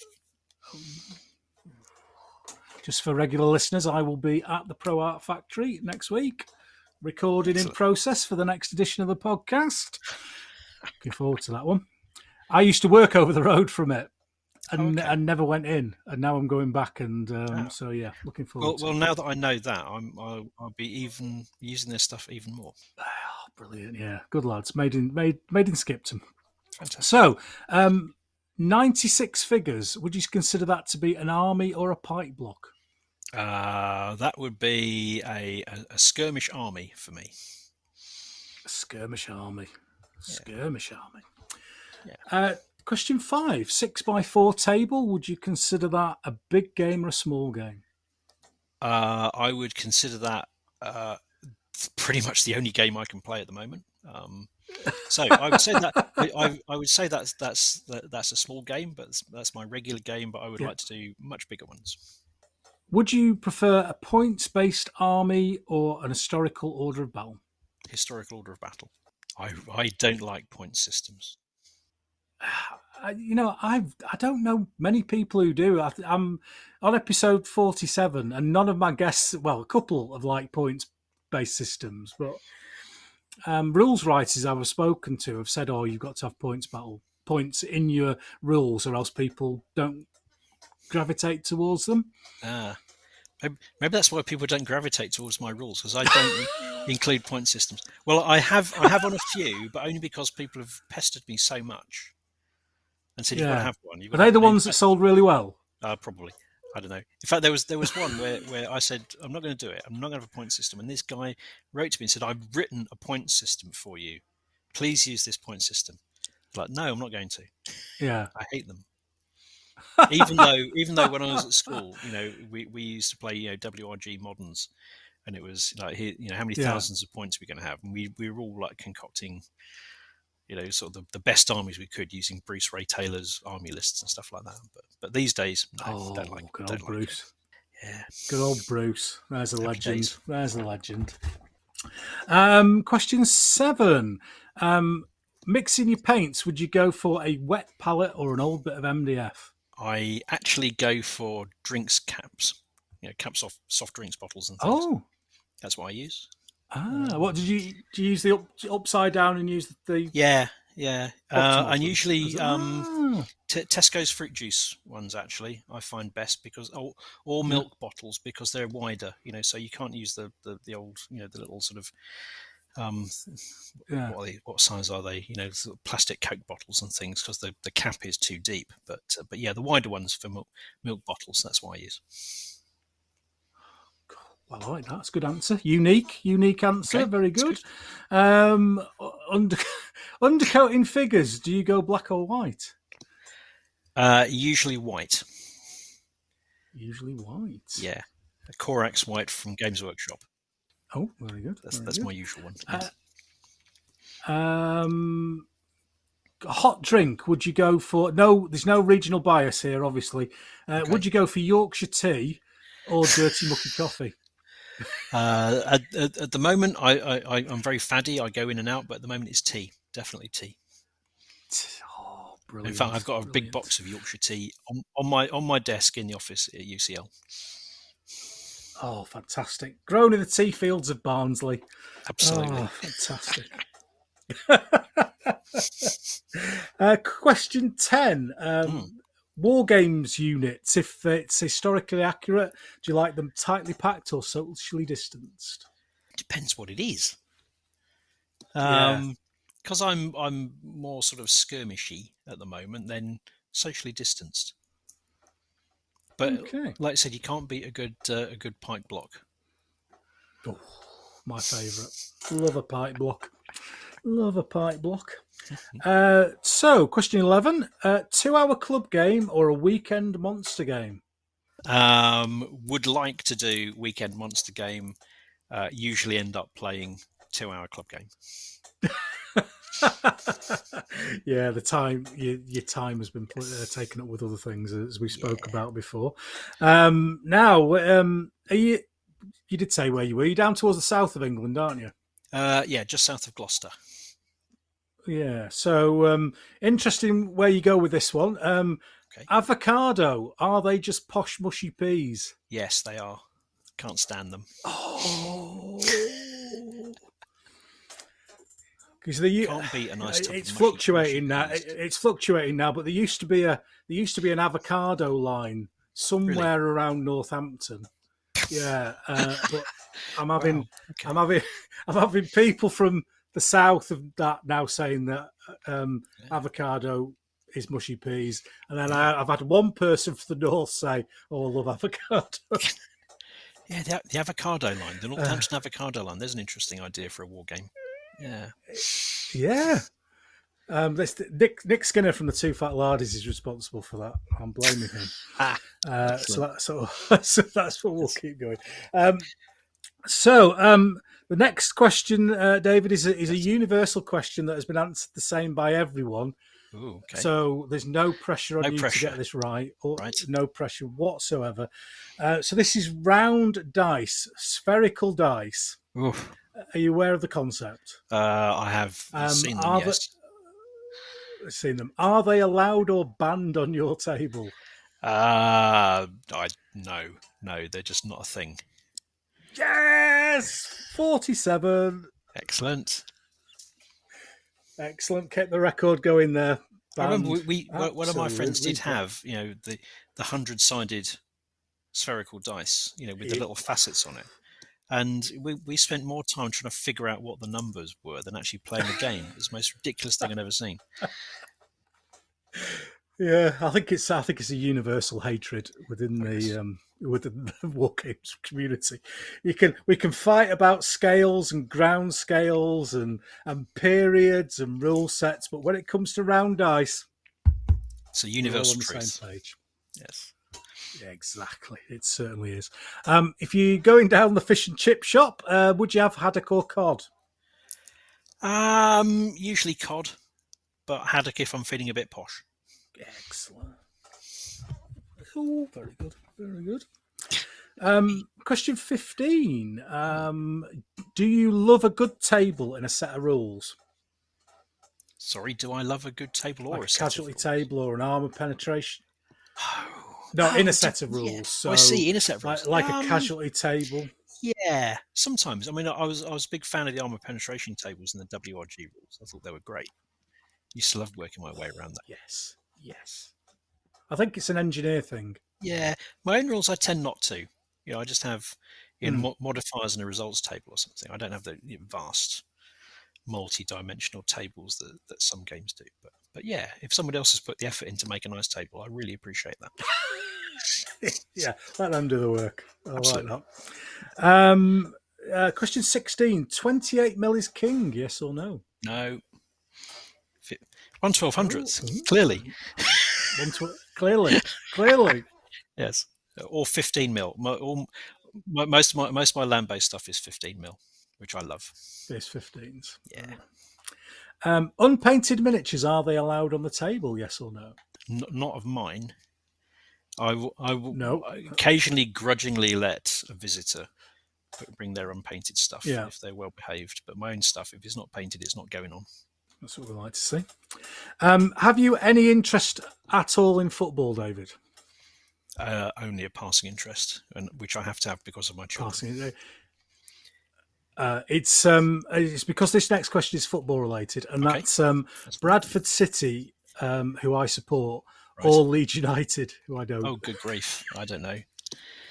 Crystal Palace definitely is yes. Crystal Palace. Yes. Well, I was born a stone's throw away from Selhurst Park, so I have this funny thing, about supporting teams that I actually have a connection to. So, like my daughter, born in Bristol, mad keen Bristol City supporter, and I was born near Selhurst Park, so I follow Crystal Palace.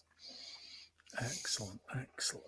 Well, regular listeners know I'm a Bradford City season ticket holder and I had a feeling regularly you come might away be. crying on a Saturday afternoon. Yes. Oh dear. So, question 19, again, regionally biased, but needs to be asked. And that is Yorkshire or the other place over the hill? Oh, Yorkshire. Oh, brilliant. Excellent. Much better air And then the museums in final Yorkshire. question. Exactly. Much better tea. Of course. The only thing we don't do better Whoever is heard of witches. tea from the other place? Well, there is a Lancashire tea apparently. Is there? I've never seen it. No. Yeah, apparently there is. I've not tried it. Why would you want to? Exactly. I'd be like that. I'd be just melting away, wouldn't I, if I had some? It'd be like when they opened the Ark of the Covenant on what's his face in Indiana Yes, Jones, and they all melt. Yes. Yeah. No, we don't want that to happen. Dear. Right. So no, we don't. Final question. Yes. Games Workshop, are they the work of the devil? Well, now there's a difficult question, isn't there? It is a difficult one. This one. You like to say yes, but they do get a lot of people into the hobby, don't they? So, yeah, no. Slightly misguided rather than the work of the devil, I would say. But not much. Excellent. Lovely. Well, thank you very much for doing that, David. It's always a bit of a laugh and a joke, that quiz. And you've come out with 75%, which is an excellent result. Excellent. Very, not too bad. Not too bad at all. Good. Yeah, exactly. So that'll be a first, won't it? What, 75%? It would, yes. Are we on a 2-1? Are we a high 2-1 now? No. It's that's a first. That's a distinction that is on my MSc course. So yes, I'll award myself a distinction for that. Oh, fantastic! Get me a nice certificate to hang in the toilet. I will do. I'll get it organised. Which leads me nicely on to Room 101. And regular listeners will know George Orwell's Room of Horror turned into a TV show, turned into a feature on my podcast. And this is where we forgot all boundaries, and our guest is allowed to have a right old moan about something that really winds them up in this glorious hobby of ours. David, which one have you gone for? What have you gone for? Joe, I'm going to go for, because there's a potential to upset too many people with the other one, so I'm going to go for faction. Yes, the word faction. Oh, yes. So now, David, give me your faction rant. I hate the use of the word faction when people are talking about army lists, especially when there are some situations where faction is an appropriate word, but when you read a set of naval rules and which faction are you playing? I'm playing the Royal Navy, or air rules. I'm playing the Luftwaffe, or I'm playing the British. No, that's not a faction. Like some terrorist organization is a faction, or some splinter group or something. That's a faction. But the RAF is not a faction. No, it's a hobby, but it's not a faction. And it just really that's. There's not many things that really wind me up in wargaming, but that really is one. Especially when I've seen it a few times in Facebook groups and other things like that, and I put on. I'll say it's not a faction; it's like it's a nation or something, and then you get all the youngsters going, "Oh, don't be so silly, Grandad. It doesn't matter." And you go, "It does. Words are important." Yeah. So that's me. That's my rant. Yeah, and it's a very good one. I think it's so disrespectful because it comes from that sci-fi fantasy genre where you can have a faction that because it isn't anybody. But we, your father, my grandfather fought in World War II, and he was in the desert. And if I said to him, "What faction were you in, Grandad?" he would have smacked me around the back of the head with a spade or something. Absolutely, and quite deservedly so. It's like I said, there are some games, or some settings where that'd be entirely appropriate. Yeah. If you're playing some cyberpunk game or something, based in the streets of, sort of future Los Angeles, then that'd be fine. I'd be happy with that, but not a historical game when you're pitting the RAF against the Luftwaffe or something. It's just wrong. Crazy. Don't do it. Well, I am so glad that you've put that in. That's one of those that's been hanging around, waiting to be shoved into the War Games 101 vault for so long. And I'm so glad, David, you've come on and just booted it in there. Excellent. So we will Very close pleased. the vault door behind us because I hate faction so much. Right, calm down, Ken. Good. We've got it out of our systems now. Yeah, it's That's out fine. now. So we're going to relax now on our desert island because we're moving to the desert island war game. Oh yes, very much like the desert island discs on Radio 2. Mm-hmm. And you are allowed to take, David, one desert island game, and it can be any size, any type of game. It doesn't have to be a war game. It can be a board game, but just something that is your go-to all-time game. So I thought long and hard about this. There are many, many choices. But my choice would have to be a board game, and it would be Avalon Hill's B-17 Queen of the Skies. So it's a solo game, which is I haven't seen that for years. No. Yeah. So it was the very first Avalon Hill I ever owned. Avalon Hill game I ever owned. My parents got it for me for Christmas. Because one of my friends ran a game shop down in Croydon, and it was one of the games that he had down there, and I just love it. It's a lot of people hate it because it's a game where you haven't got much in the way of agency. You're flying a B-17 over Germany or something, and you don't get much choice in what you do. You just get choice in how many. Well, you don't get any choice at all. The Luftwaffe come and try and kill you in spades and shoot your plane apart. But as a game that has a narrative feel to it, it's like watching, you're living in like the movie Memphis Belle or something, especially if you give all your crew personalities and things, and then you try and and you send your plane off, and then you try and fly your 25 missions, and your crew get shot up and injured or killed, and or maybe even the plane is destroyed or something, and and when you get to that 25th mission, and you're thinking, oh, please let it be a milk run, please let it be a milk run. It's like, no, you're going to Berlin. It's like, oh my God. and it's so nerve-wracking. It's also the game that every time I've moved house, that's the very first game that I play. Oh, so fantastic. it's always first out of the box, and first night we're there, quick game of B-17. It's become a little bit of a tradition. So if I'm washed up on a desert island, I'm hoping that that's in the survival pack, which will help me through until I'm rescued. Oh, what a fantastic choice! What a fantastic choice. So moving on then to a book. Other than a religious book, you can take a book with you. What would that be? Very good. The works of Shakespeare already there, presumably. Yeah. Again, thinking long and hard about that. I mean, I would like to take, the last book in the Game of Thrones series, but obviously Mr. Martin hasn't finished that, and he's unlikely to ever finish it. Yeah. So I think what I'd like to take with me is The Three Musketeers by Alexandre Dumas. Yeah.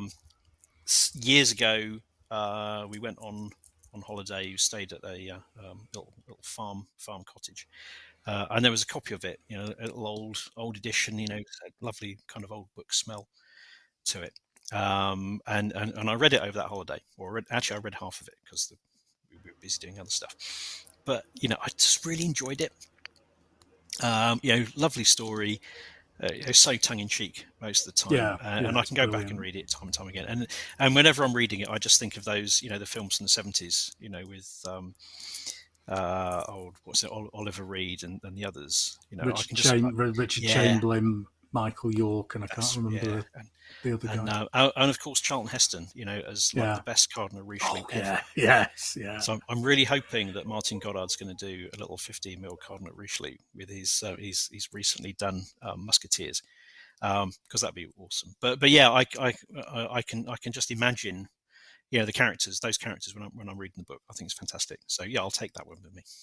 Oh, fantastic. And just finally on this section, it's a War Games unit or a model or anything that you would like to take with you for memories or something from a magazine. You don't have to own it now. Okay. Yeah. Again, difficult one to think about, but my brother's model of HMS Hood, I think. Ooh, So one of the ones that I inherited from Andrew when he decided he wasn't going to do wargaming anymore. So this kit must be best part of 45 years old. Has been repaired. I did wow. buy another one and Yeah. scavenged the parts from the new one to repair the old one. But it's one of those models which has like been with me forever.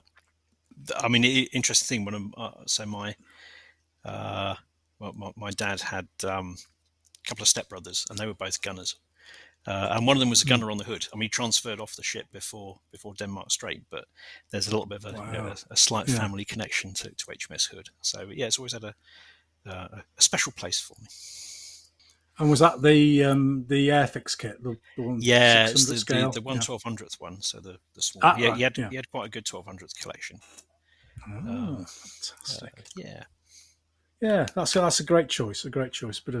A bit of meaning as and a bit of family connection as well, which is absolutely fantastic. And that draws us to the close at the end of the third part of the show. And now we're going to talk about naval wargaming. Don't switch off.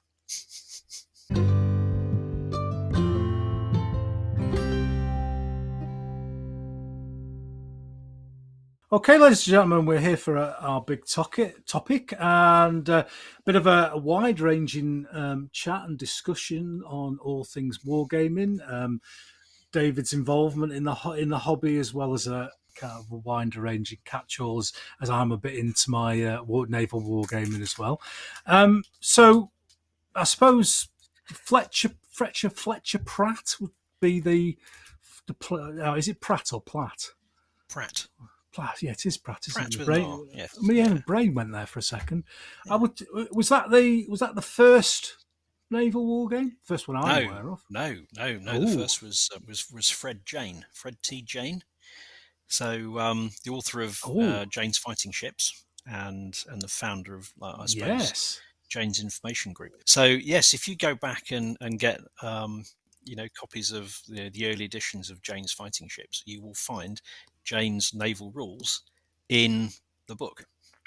So you can and the layouts. That's well, awesome. there you go. So go and find yourself a nice facsimile edition of the 1898 edition, and you'll find, or maybe one of the later ones. But yeah, you'll find the rules in there, and the way that the diagrams in the book for a lot of the ships was laid out, showing the armor and stuff like that.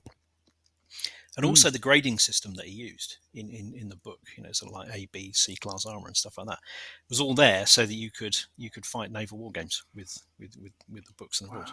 It's absolutely fantastic. So yes, one of the things that I started a few years ago, in fact 7 years ago, was International Naval War Games Day. Yes, so Inwood, which is August the 6th every year. And it's August the 6th because that is Fred T. Jane's birthday. Wow. So excellent. A little bit of history. But yes, Jane was the first. I'm going to have to dig them out now because I've learned. So I like learning things, and I've learned something, and I'm going to go and dig those out. Excellent. I've got to ask the question: why is it so unpopular, or not as popular as it could be? That's a good question. So I don't know, but I can guess that people like tables that are full of stuff, don't they? Yeah. If you're doing a naval game that's full of stuff, it's probably going to be Age of Sail. Yeah. And people don't like building sailing ships because they're tricky. Yes, that's very true. All that rigging and sails and all that kind of stuff, it just kind of gets in the way, and it's all a bit tricky. And if you do, you go to much later periods, when you get battleships and aircraft carriers, there's not so many of them, and they inevitably end up being smaller, and so the spectacle on the table is not as great. So I guess that's probably quite a large reason why. The other one is that people play what's available where they're playing. So if you started off with an environment where naval wargaming is a bit niche, but everybody's doing Napoleonics or Warhammer or this or that, that's naturally what people are going to end up playing. So yeah, it's I think it's probably a victim of its own unsuccess in some way. I think it can be. It can be like any wargaming. I'm not just picking out naval wargaming, but it can be extremely complex and a bit dull sometimes. Yes. I've got to be honest. I'm being honest here. I'm a naval wargamer as well, David. So I'm not having a go in any way, shape, or form. But we can as naval wargamers, I think, be our own worst enemy sometimes. I think you're right. So again, naming no names here, because the people that run these are some of my very close personal friends. But there are some sets of naval rules out there that even an actual naval warfare practitioner would find difficult. I mean, they'd find it very realistic, but they'd find it very difficult to play. And that's not just moderns there; that goes back through all periods and things. So yeah, I guess there is a perception that they're very detail specific, and sometimes that's fun. If you're playing a game, and part of the game is to look through that table that tells you that the shell's gone through the captain's cabin and it's gone off in his bathroom and destroyed his bath and taken the heads off his golf clubs. Then yeah, that's fine, and that's good fun. And I've played games like that, but usually games which end up being very long and need lots of time. Yeah, if you want to try and get a game in, that sort of 2-3 hour club game, then those kind of rules just don't work. So you need to go to something that's much more streamlined. I think when people can be dreadfully put off by it, and when I run games at the club for people who haven't played before, I use my own rules and I've used them for years and years, and they are reasonably complicated. There's a level of complication in them, but there's a lot of those random events going off, like you were talking about there, like the captain's golf clubs being destroyed and stuff like that. And that's what engages people, and they're looking for, I've hit that location, and I might be able to do this, and maybe it's the how we run the games, and it's designed a lot of fun and a lot of interaction with the players, rather than people counting up on the fingers and going 27.5% of 180 is. So I think if people have a go with and it's the same with everything, isn't it? People have a go with the right set of rules and the right person running the game, then they will get into naval. Yes, I think an umpire, if you're playing an umpired game, or a game that's being led by obviously the person with a naval interest, it's really important if they can get that engaging side of the game going. And I quite like games that end up with some kind of narrative. So you've got a scenario, you've got a mission to achieve, or the rules and the outcome from the rules tell a story in their own right. So my rules writing over the year has varied from uber complex to really, really simple. But something that I do try and focus on is that kind of narrative bit. So at the end of it, you do feel like something's happened and there is a story, and you can help there a lot with things like critical hit tables and stuff like that. So that lucky shot which penetrated the enemy ship's magazine and blew the bows of the ship off, or the hit that has critically injured your captain, and your ship is uncontrollable whilst you try and find the first lieutenant to come and take over, and that kind of thing. Yeah, those are the bits that for me drive a set of rules, and there can be lots of complicated stuff going on in the background, but those are the bits that people stick onto. And if they've got damage control, ongoing damage control, and they're trying to fix a rudder, or they're trying to fix some sort of system, or unjam a turret or something along those lines, you're invested in that game because you're trying to absolutely your ship becomes a character, doesn't it? At It the end of does, the day? yes. I mean, years ago I was doing a World War II game, and I was driving a US Navy destroyer squadron, and so it's a battle in fog, and one of my destroyers comes out of the fog, and there's the Yamato right in front of it. Whoops! It's like, oh, okay. So my poor little ship looses off a salvo of 5-inch. Before getting literally blown out of the water in one go, but we just scored one hit, which just caused a mine of fire on the stern of the Yamato, and then the Japanese player just could not roll, a damage control roll to save his life. And it was like still on fire. All the fires escalated. The fires escalated. Blah blah blah. Yeah. And over the space of around about 6 hours of game time, this fire got bigger and bigger, and then it reached the hangar, and then it reached the aft magazine, and the aft magazine blew up, and it sank the ship. And it's but it was such a story. At the end of it, it's one of those stories that the players involved. We still talk about it. Like, hey, do you remember the day when Dave's little destroyer took out Yamato with a 5-inch gun? Yeah, I think naval rules have to have that ability, don't they, to have that sort of thing happen. Yes. Rather than being black and white. Yeah, absolutely. Because that's how real naval battles are. There's you can do sort of statistical analysis and work out how many heavy caliber hits it takes to take out a ship of particular size. And if you go and look at the like the US Navy War College rules from the 1920s, they did exactly that. They did an analysis of Jutland and other battles and said, oh, it takes on average so many hits from this kind of shell to sink a ship, and that's all they used. It was just the basic take 20 hits and you're dead kind of thing. If you actually look at real naval battles, the number of times that a battle has turned on a critical hit, or a lucky hit. It's obviously Hood and Bismarck. There's lucky hits all over the place. Yeah. On both ships, or the Duke of York slowing down Scharnhorst with that last shell that before they were going to break off, which just then happened to take out some of the boilers and slow the ship down. And you go back through history and you'll see all sorts of similar things like that. So you've got to have some kind of critical hit table, otherwise you're missing an essential element of what actually happened.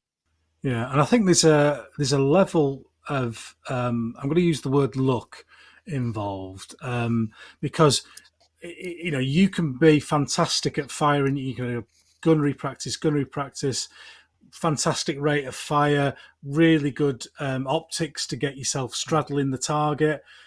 But when you straddle the target, there's no skill in where you hit. No. You could get 2 hits, and one could take the ensign off the bow, and the other one could take the auxiliary rear outdoor toilet out. Yeah, and that is yes. Or conversely, it could hit the magazine and exactly.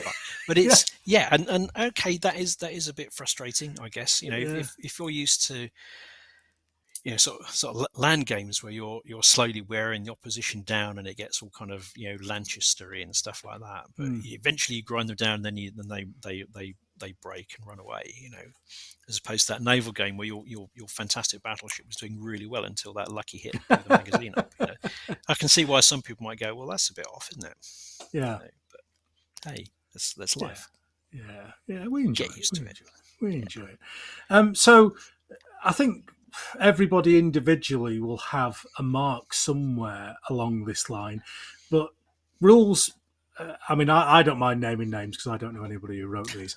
But there's a set of rules called Sea Krieg, which I think are on version 5, which are horrendously complicated. Loads of data in there, which are, as an engineer, I'm lapping that data up. I'm absolutely loving it.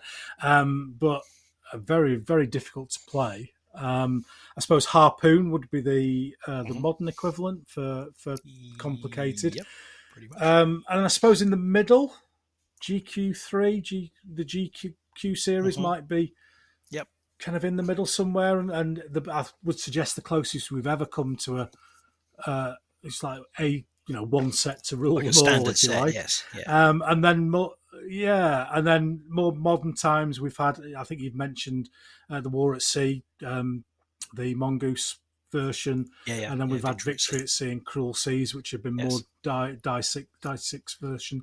So, Yeah. are you seeing rules becoming more simplified as we go along over time? Yeah, I think so. I mean, Mm. I used to love the really complicated games. Like, Mm. modifiers for absolutely flipping everything.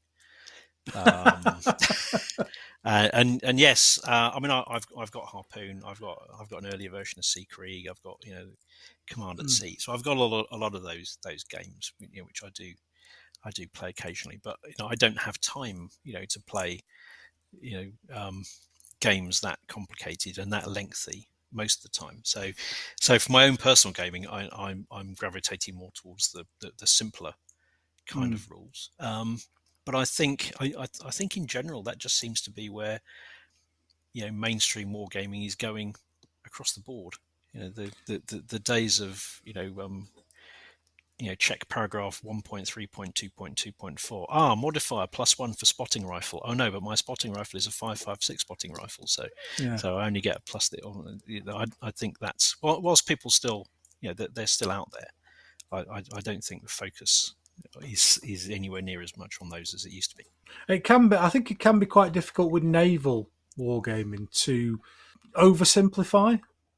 But we've all got our little line, haven't we? Where what we enjoy, Yes. and a new set of rules has come out. Nimitz. I've had a look through them. They're not my cup of tea. They've been oversimplified for my choice, and the ground scale's been crunched up quite considerably. But I've seen people playing it, and people playing naval wargaming is what we all want at the end of the day. Absolutely. Yeah.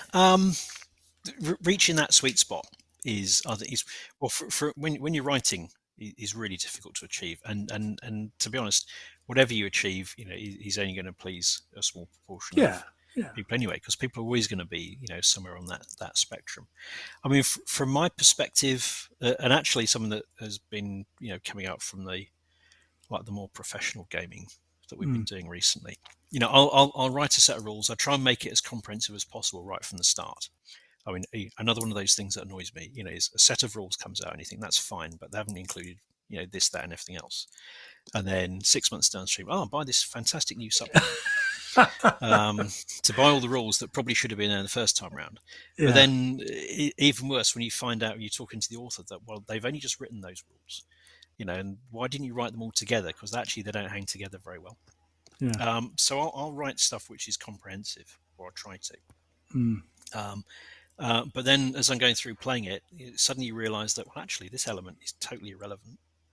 And so there is some stuff that you can chop back on or simplify, and you're still capturing the essence of what you want to, what is it you really want to cover in this game. What are the really important points?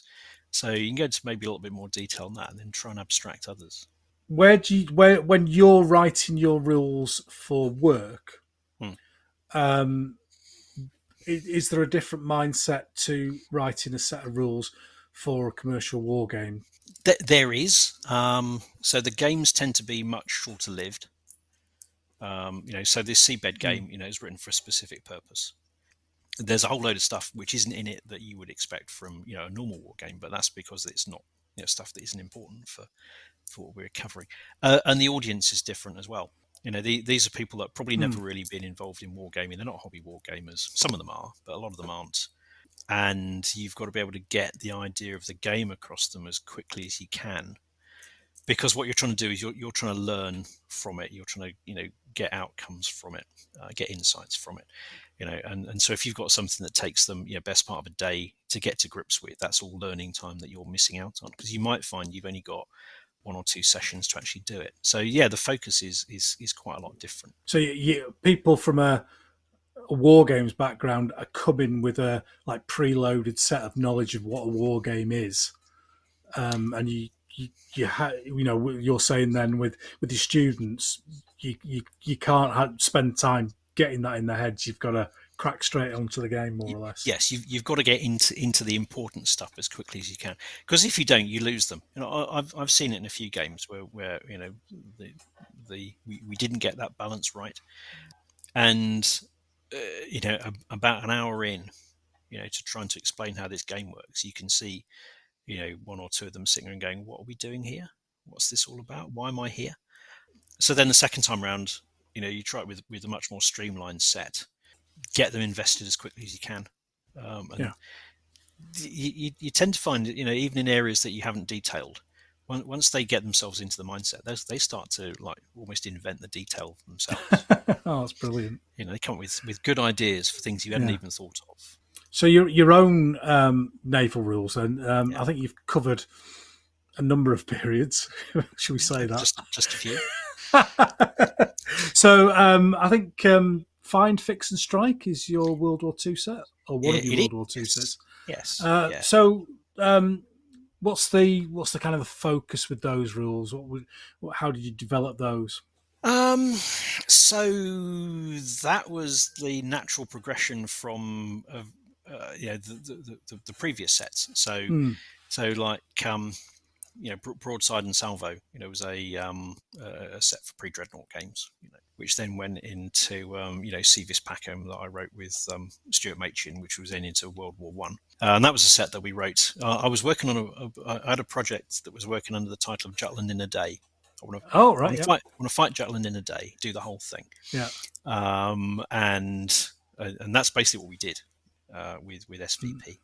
And we've run that. We've done the whole of Jutland a few times.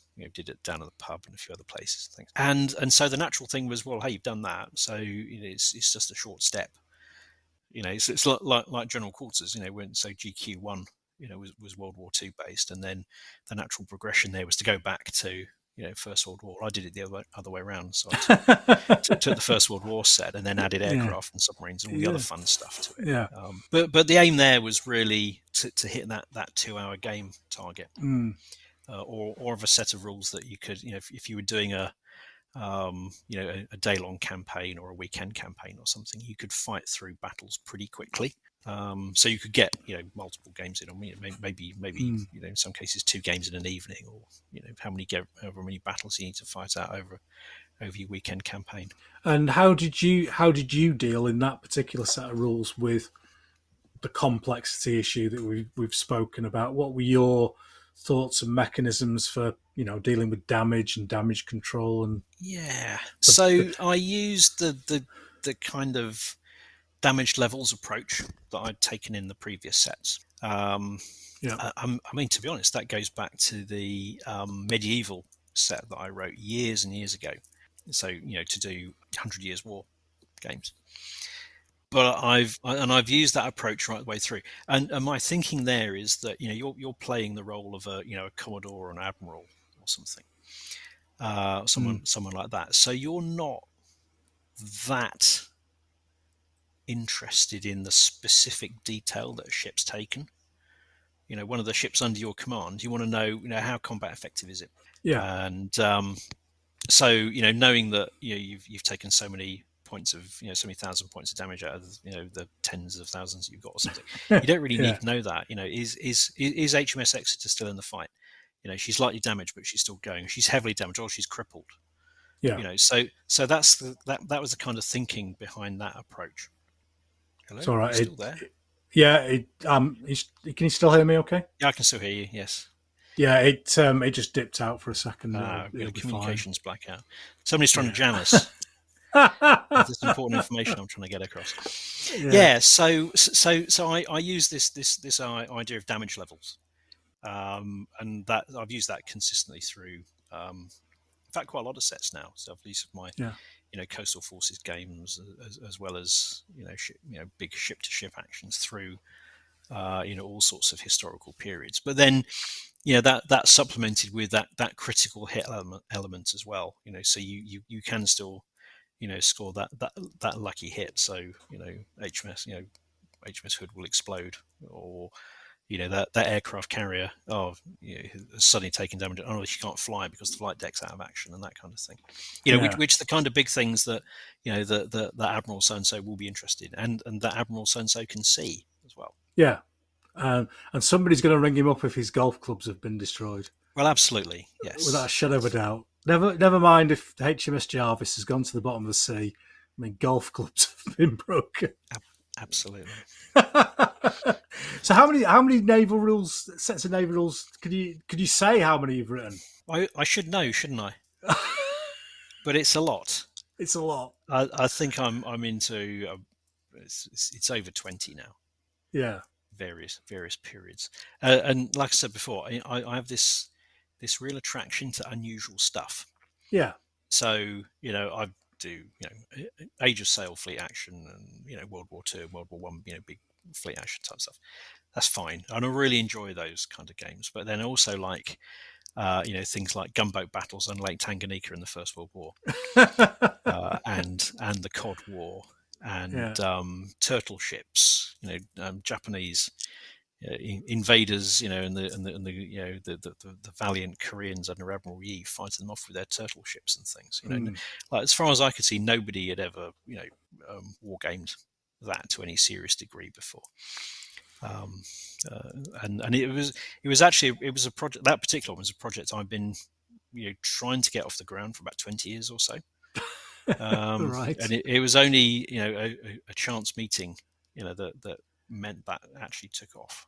Are all your rules available? Is it War Games Vault? I seem to see you publish a lot of stuff on. Yes, they are.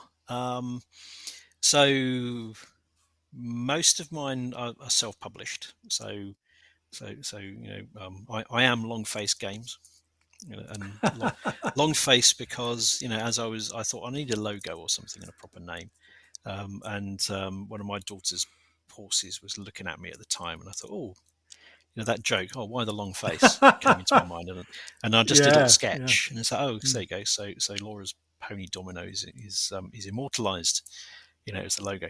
My earliest sets, so originally published by Felix Clay as Felix Enterprises back in the dim and distant past. I'm sure some people will remember, Felix Enterprises from years ago when I did Fox 2 and others. Anyway, so Felix closed down. I think when the university he was at realised that he wasn't actually at the university anymore, and didn't let him use the university print. But then A&A Game Engineering picked them up after that. So my first 4 sets are published by A&A, but again they're on War Games Vault as well now. Yeah. Oh, brilliant to see! Brilliant to see. So we'll move on and have a little bit of a discussion about or get your thoughts on some bits of naval wargaming. I've written just some headings down. Yeah. So hex movement versus open movement. Yes, I've seen you use both. So what's your thinking on those? So the purist in me likes free movement. It is the best way of doing it. Well, it's the way of doing it which is closest to reality. Obviously, ships can go in more than 6 directions. But if I'm trying to get to that that sweet spot of the game that you can play in a short space of time, especially if you're playing it at a show or a convention or something, hexes just make life easier to manage. So you lose a bit of fidelity in it. So my very quick play set of American Civil War rules that I was using for that game at Thornbury, ships generally travel at 2, 3, or 4 hexes.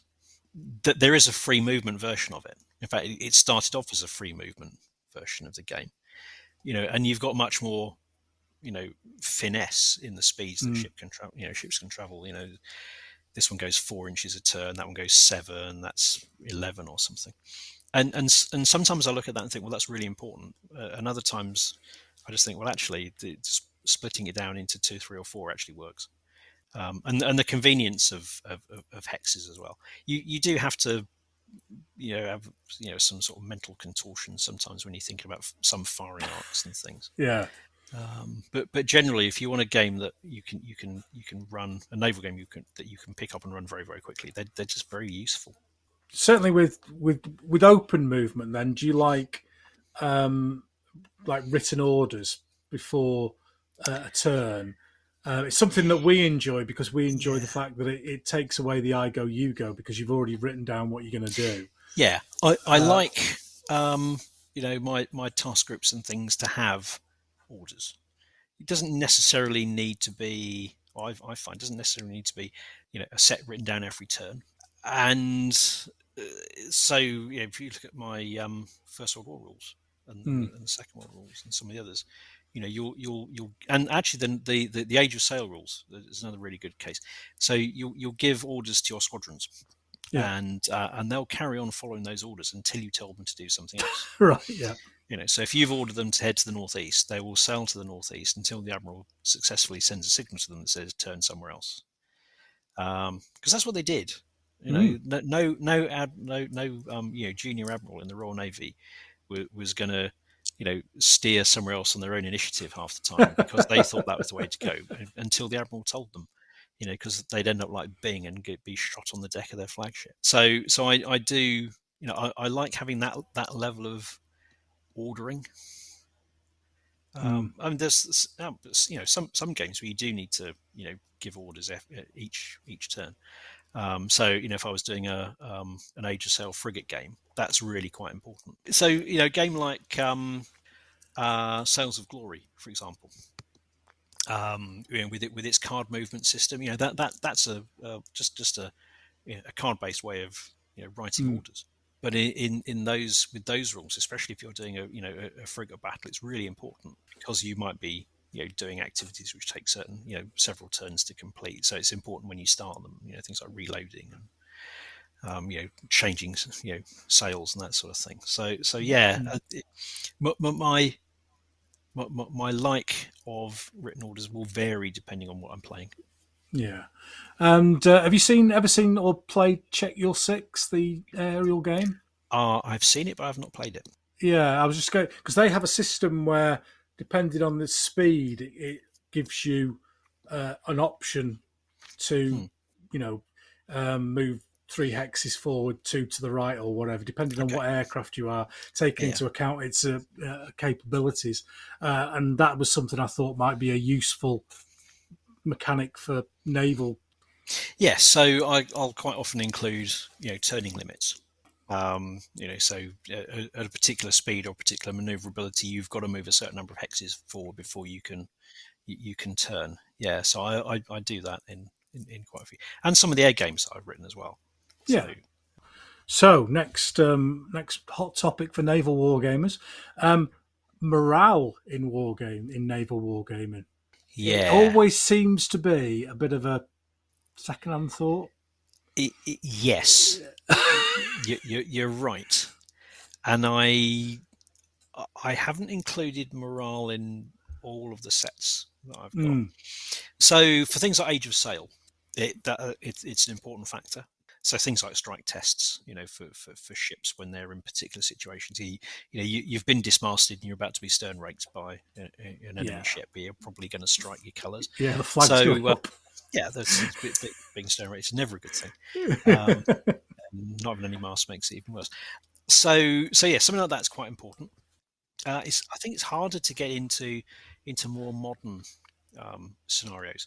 More modern games, but and so I don't tend to include it in those, but I get the same effect, or you can get the same effect if you don't play one-off games. Yeah, when you get into campaign gaming, and the outcome from this battle directly affects what happens in the next one, and you suddenly find, I'm sure you found the same thing, that death or glory charge at the end of the game just doesn't happen because everybody's thinking, I really need this battleship. We did a one-day Russo-Japanese war campaign a couple of Christmases ago, and the players were very much sort of death or glory for the first game, in a very uncharacteristic Russo-Japanese war thing. There was this. It was like the Battle of Tsushima, but it happened like on turn 1. and both sides just shot themselves to pieces. It's like, okay, well, you've got hardly any ships left, but you've still got all these missions that you need to run, because both sides had to ferry convoys and things around. And I thought, well, this will instill some common sense in them. But no, turn 2, they just mobilized every other ship they could find, and fought another Battle of Tsushima. This time it was with light cruisers and destroyers and torpedo boats and things. And the same thing happened. They end up with like the vast majority of their fleets in dry dock or being repaired. And it's like, well, what are you going to do now? Oh, that wasn't really sensible, was it? Yeah. So then we reran the campaign a few months later, and everything suddenly became much more sensible. And they didn't, do that death ride with the last battleship, or trying to shoot off with every round. They actually became much more realistic about how they use things. So there was that self-imposed morale that came to the fore.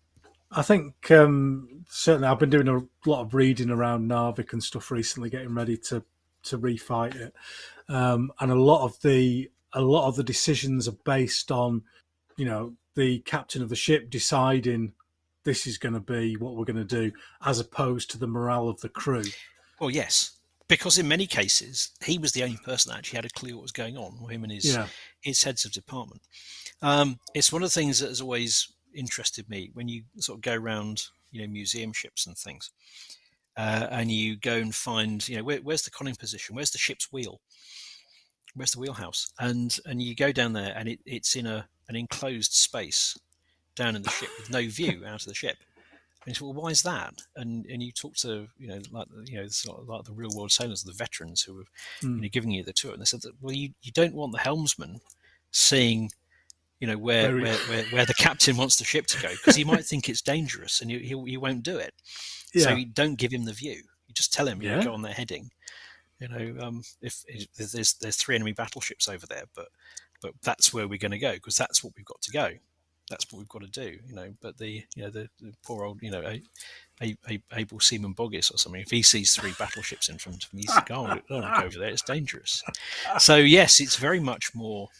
And you still see this, like I said, going out on modern warships, you've got very little idea what's actually happening out there. Yeah. You might hear a jet flying down the side of the ship or something. You think, well, that's pretty close. That doesn't sound very good, but you don't really know what's happening. Is that ours or theirs? Absolutely. Yes. Well, nothing's gone bang. So if it was one of theirs, he's missed. That's a good thing. Yeah, exactly. Oh, that's good. Yeah, it's an interesting one. Now, names on bases, names on ship bases. Yeah.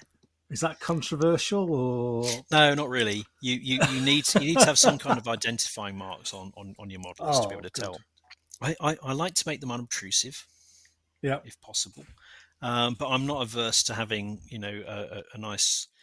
If I've got a nice blue sea base, but have a nice sort of white tail with the relevant flag and the ship's name on it or something like that. You can maybe get away with it with not having them if you're talking about really small actions where it's obvious that's HMS Java and that's obviously USS Constitution, because they're the only 2 ships on the table. But if you've got a game with 30 or 40 ships involved, you need to know which one's which. I'm very, very much with you on this, David. I've had a number of arguments with people over the years. Oh, your ship's lovely, but you've got those names on it. Oh, I can't really tell. I don't like it.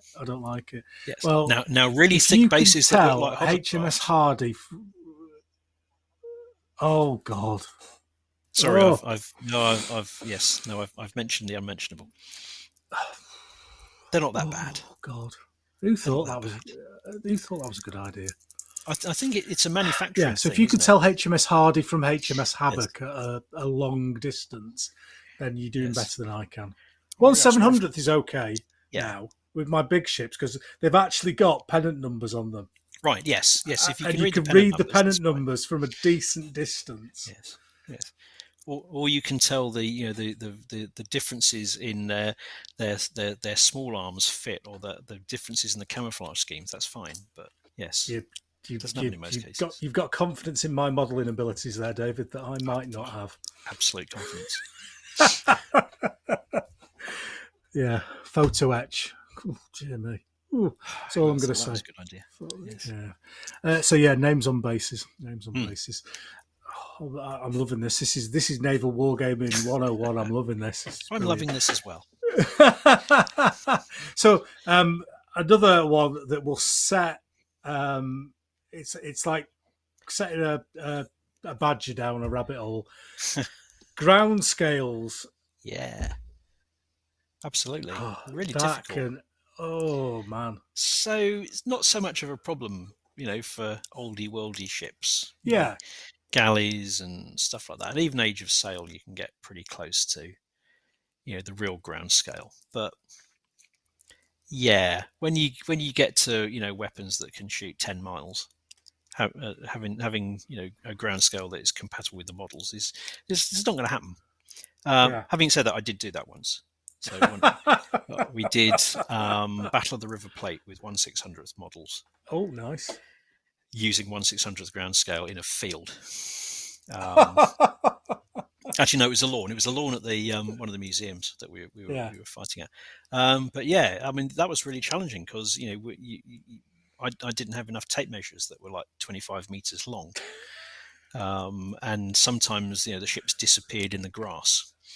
If the grass is a bit long, but hey, it's just a bit of fog, isn't it, or a bit of mist? Yeah, exactly. But that was a really interesting game to run and have people, stand by a model of HMS Exeter or something and go, well, so where is the grass spades? It's over there.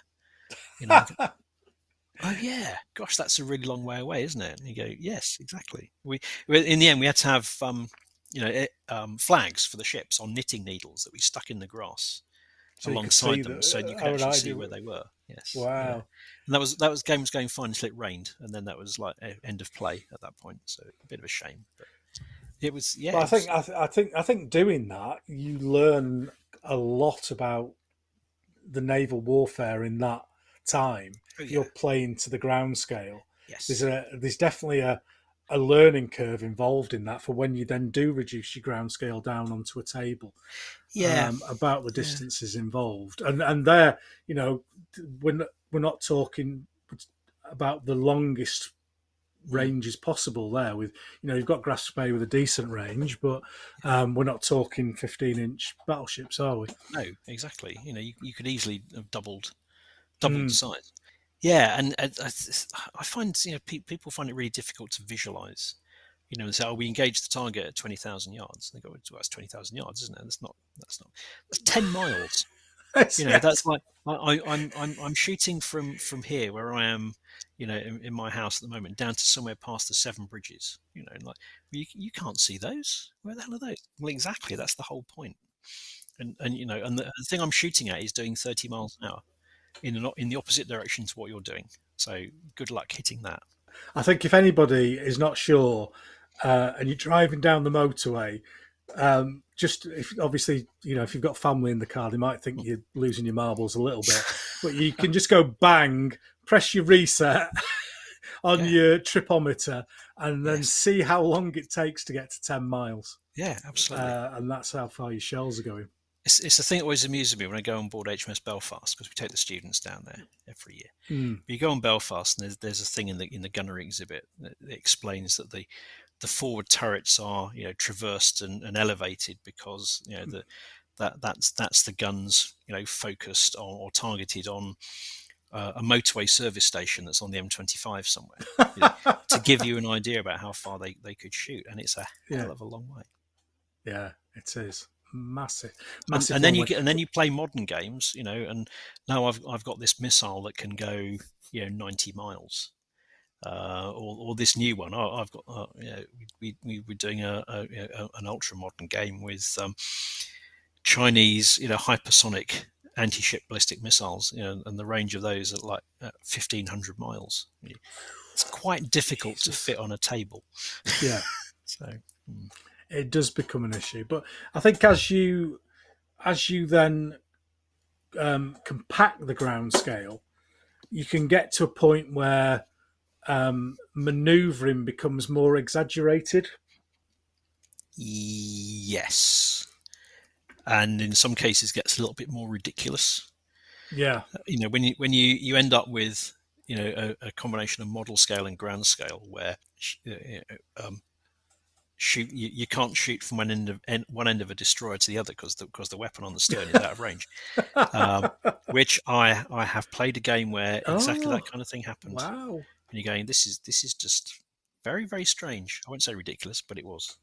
Yeah, I think there's a sweet spot for everybody where people will have different sizes of table available. People will be using different scales of model, and it either looks right to you or it doesn't. I think is probably the best way of describing it. Yeah, absolutely. And I think at the end of the day, the other important thing is, are you happy with it? Are you having fun? Yeah. I know Naval Wargaming has a bit of a reputation for being, like grognard control, rivet counters a go-go. And yeah, I mean, there are some Naval Wargamers who are exactly like that, and I probably used to be one of them. I'd get really, really wound up about stuff that was a bit strange. I suppose I've probably mellowed in the last 5 or 10 years or so, and whilst I can look at something and go, that's not for me. I don't like that. I think that looks really weird. But then, are the people who are playing it having fun? Are they enjoying themselves? Yeah. And if the answer is yes, then hey, that's exactly the right the right kind of game for them, isn't it?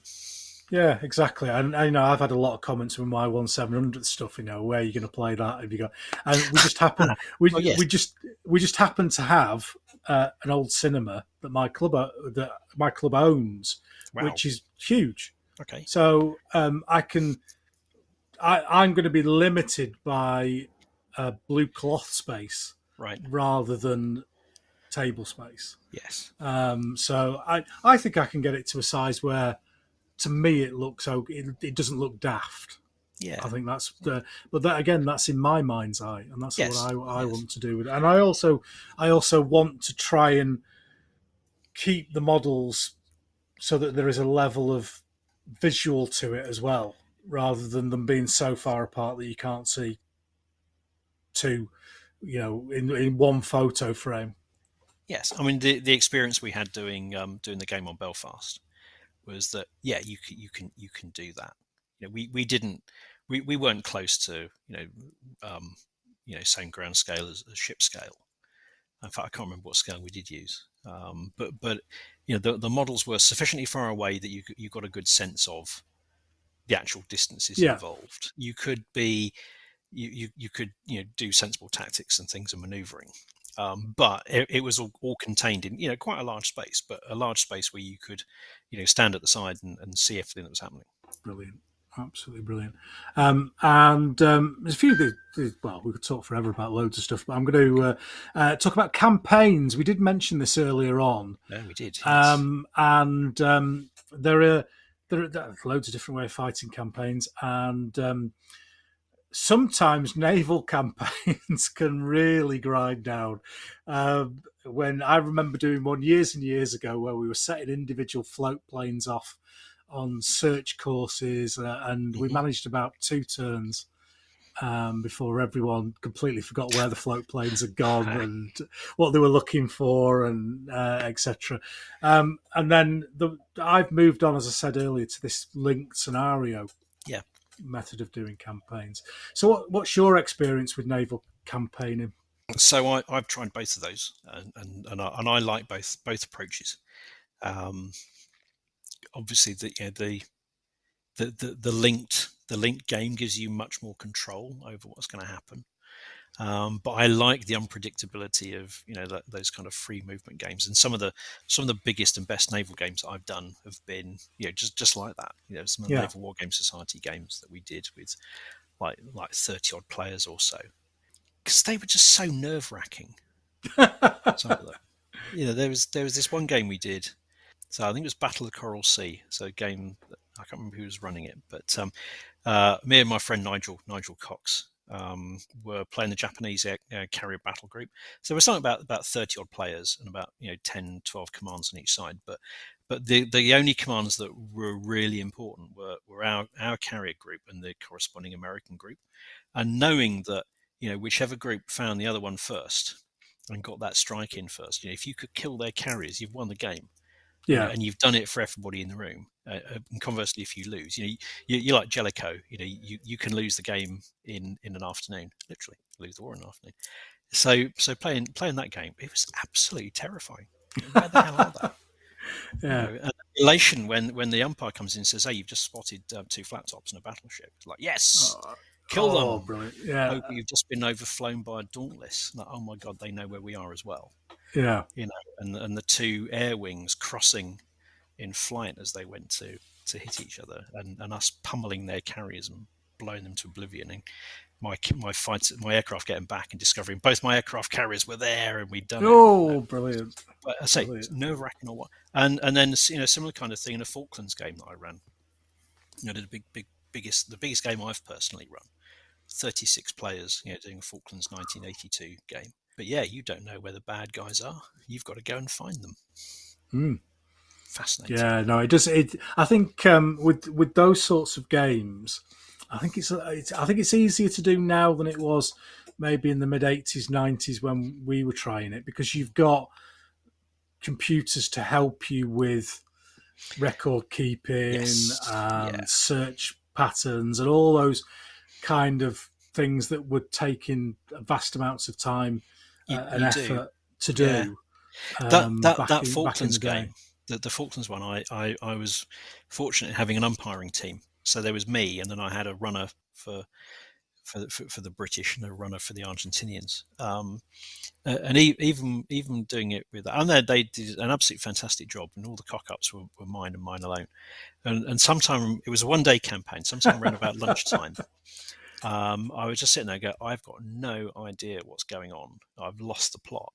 And so I said to them, look, can you just try and stall people, whilst I figure it out. And fortunately, it was lunchtime, so a lot of people had lunch and that, and I managed to put the whole thing back together again. So about half an hour later, yes, right, we're back in the game, let's carry on. And nobody noticed. That was the really nice thing. They did such a good job that nobody realised that the whole game had just collapsed for half an hour or so.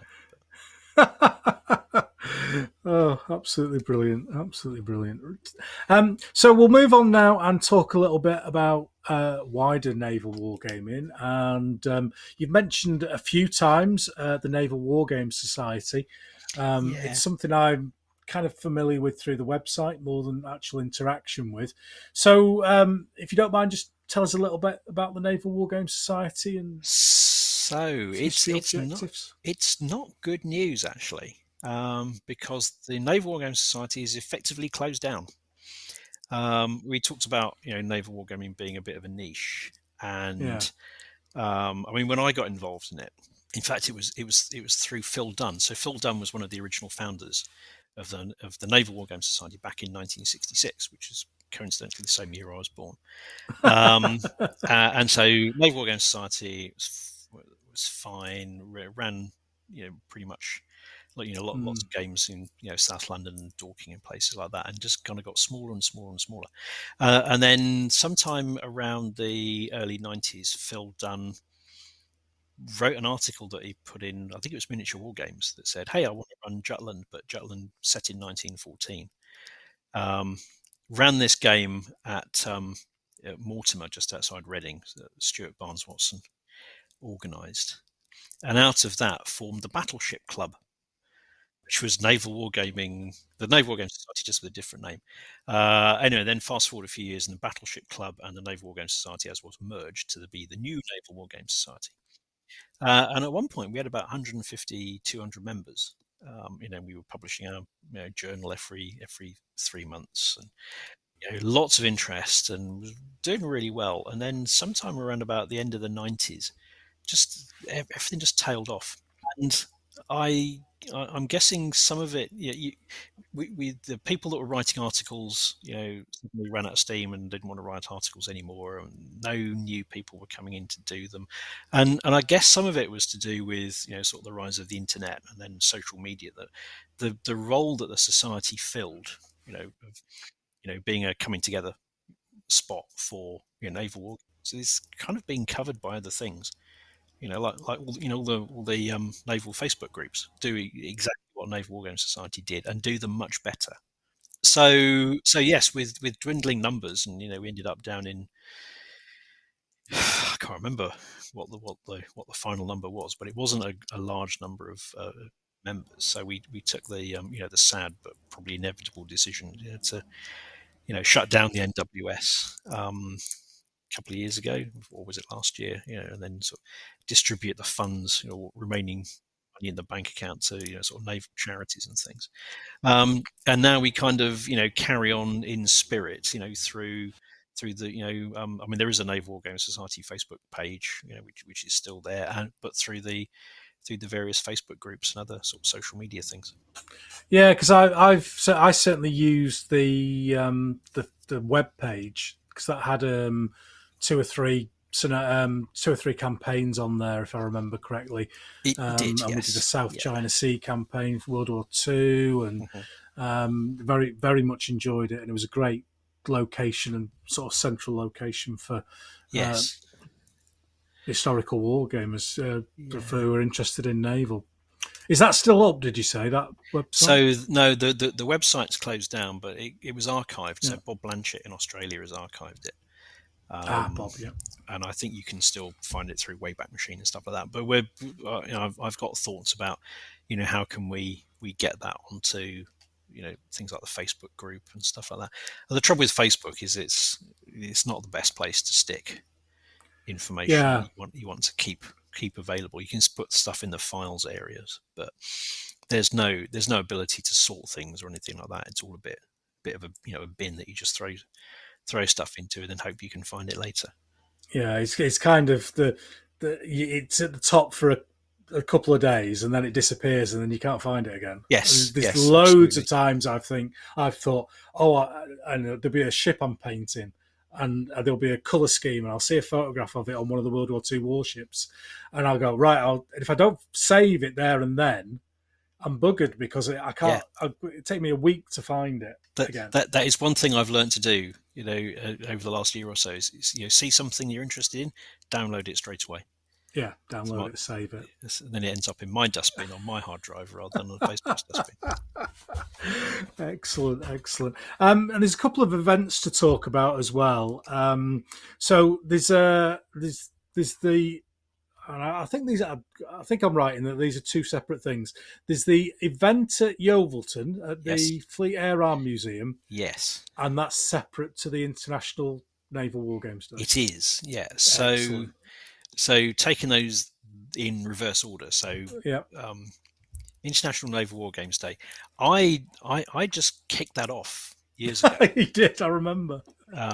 With a number of people, mostly on the other side of the Atlantic, going, "Oh, what right have you got to establish this?" Well, I thought of it and I set it up, so that's what it is. So shut up. Yeah, is my view. Exactly. But I can't remember what it was. But there was there's some other kind of sort of wargaming international days of, and I thought, well, why don't we have one? We should have one. Yeah, I seem to remember there was a discussion on Facebook or one of the groups or something around the time, and you said, right, let's have an international Naval Wargames Day. So I did, and we've got one. Excellent. And no, it's fun. It's just it's not overly formal, but it's not formal at all. It's just this is the day. It's on this day. Play a game and and put a report on Facebook or the miniatures page or your favorite wargaming forum, and just tell people what you've done. And just raise that profile a bit. And if nothing else, it's good excuse for a game.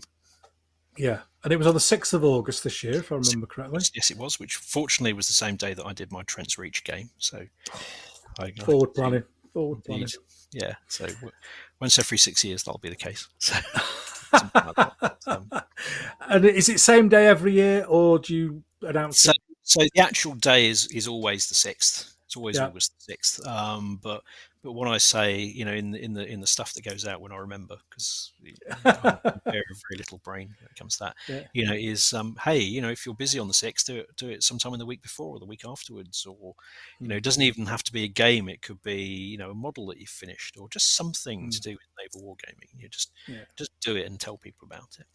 Excellent. Yeah, it's a fantastic way of bringing the community together. A really good idea. Really good idea. Interesting stuff. And then Yeovilton. Yes, Yeovilton. So back in the dim and distant past, the Naval Wargaming Society used to have a show, which was of varying degrees of success, and eventually died off in the mid-90s. But we always kind of missed that. I just thought, again, we didn't have that opportunity for naval wargamers to get together. And I'm trying to remember when it was that we kicked off the thing in its current form. But we were lucky to have Nick Hewitt at the National Museum of the Royal Navy and Mark Farrance also with the museum, who were running, amongst other things, the Explosion Museum at Gosport. So the Museum of Naval Firepower, to give it its formal name, which is a fantastic museum. Now they've got the Coastal Forces Museum there as well, so it's an even better reason to visit. But they were interested. Nick was an NWS member, still is, and said, well, why don't we just do it there? Run some kind of event there. So we ran. It's a one-day event, and the important thing about it is it's a gaming weekend. It's not a show. Yeah. If traders wanted to come and set up a stand, that was fine, but it's not a trade show. You don't expect millions of people through the door, but also we won't charge you for a table, because we just we were lucky at the time. Initially we got the venue for free, and in more recent years we get charged for it. So we have a small fee for attending, but it's not great. It's not expensive, and I say it's just an opportunity for naval gamers to come along, bring a game, bring your game, play, run your game for other people, or just turn up and play everybody else's games. So it's not an enormous event. It's where the numbers aren't great, but it's all real dedicated naval wargamers coming along with some really interesting games to play. And is that set up now in the not the grounds, but within the museum amongst the exhibits? It's actually in their kind of conference area. Okay. So it's not in amongst it's not like Bovington. So you don't set up in amongst, because I think they'd have a little bit of a head fit if you're trying to do that. Although one of the nice things about it is that if you come to you've come to Naval Wargames Day at Yeovilton, then you get you obviously, I said you pay a bit for to take part, but then you get free admission to the museum. Yeah. So yeah, a lot of people turn up and they'll spend like a morning or an afternoon, going for a wander around the museum, and some years I've tried to do games there which tie in with things in the museum as well. So one of the things that I like doing, I mentioned, I play Wings of Glory, and my unusual little thing about playing Wings of Glory is I play a lot of Wings of Glory with seaplanes. Right. And hey, there's a lot of seaplanes in the museum. So we'll do a game that involves some of the aircraft that are in there, and then once you've played, you can go and find what's left of the short 184 that was at Jutland, or the Sopwith Baby, or whatever. Yeah, I think years ago we did a was it the Snyder Trophy? I can't remember the 1930s, and we all bought planes from that, and then painted them up in Formula One colours. Excellent. And did sort of a series of games on that. I've still got it somewhere. I'll have to dig it out. I've painted in the old Williams Formula One colours. Fantastic.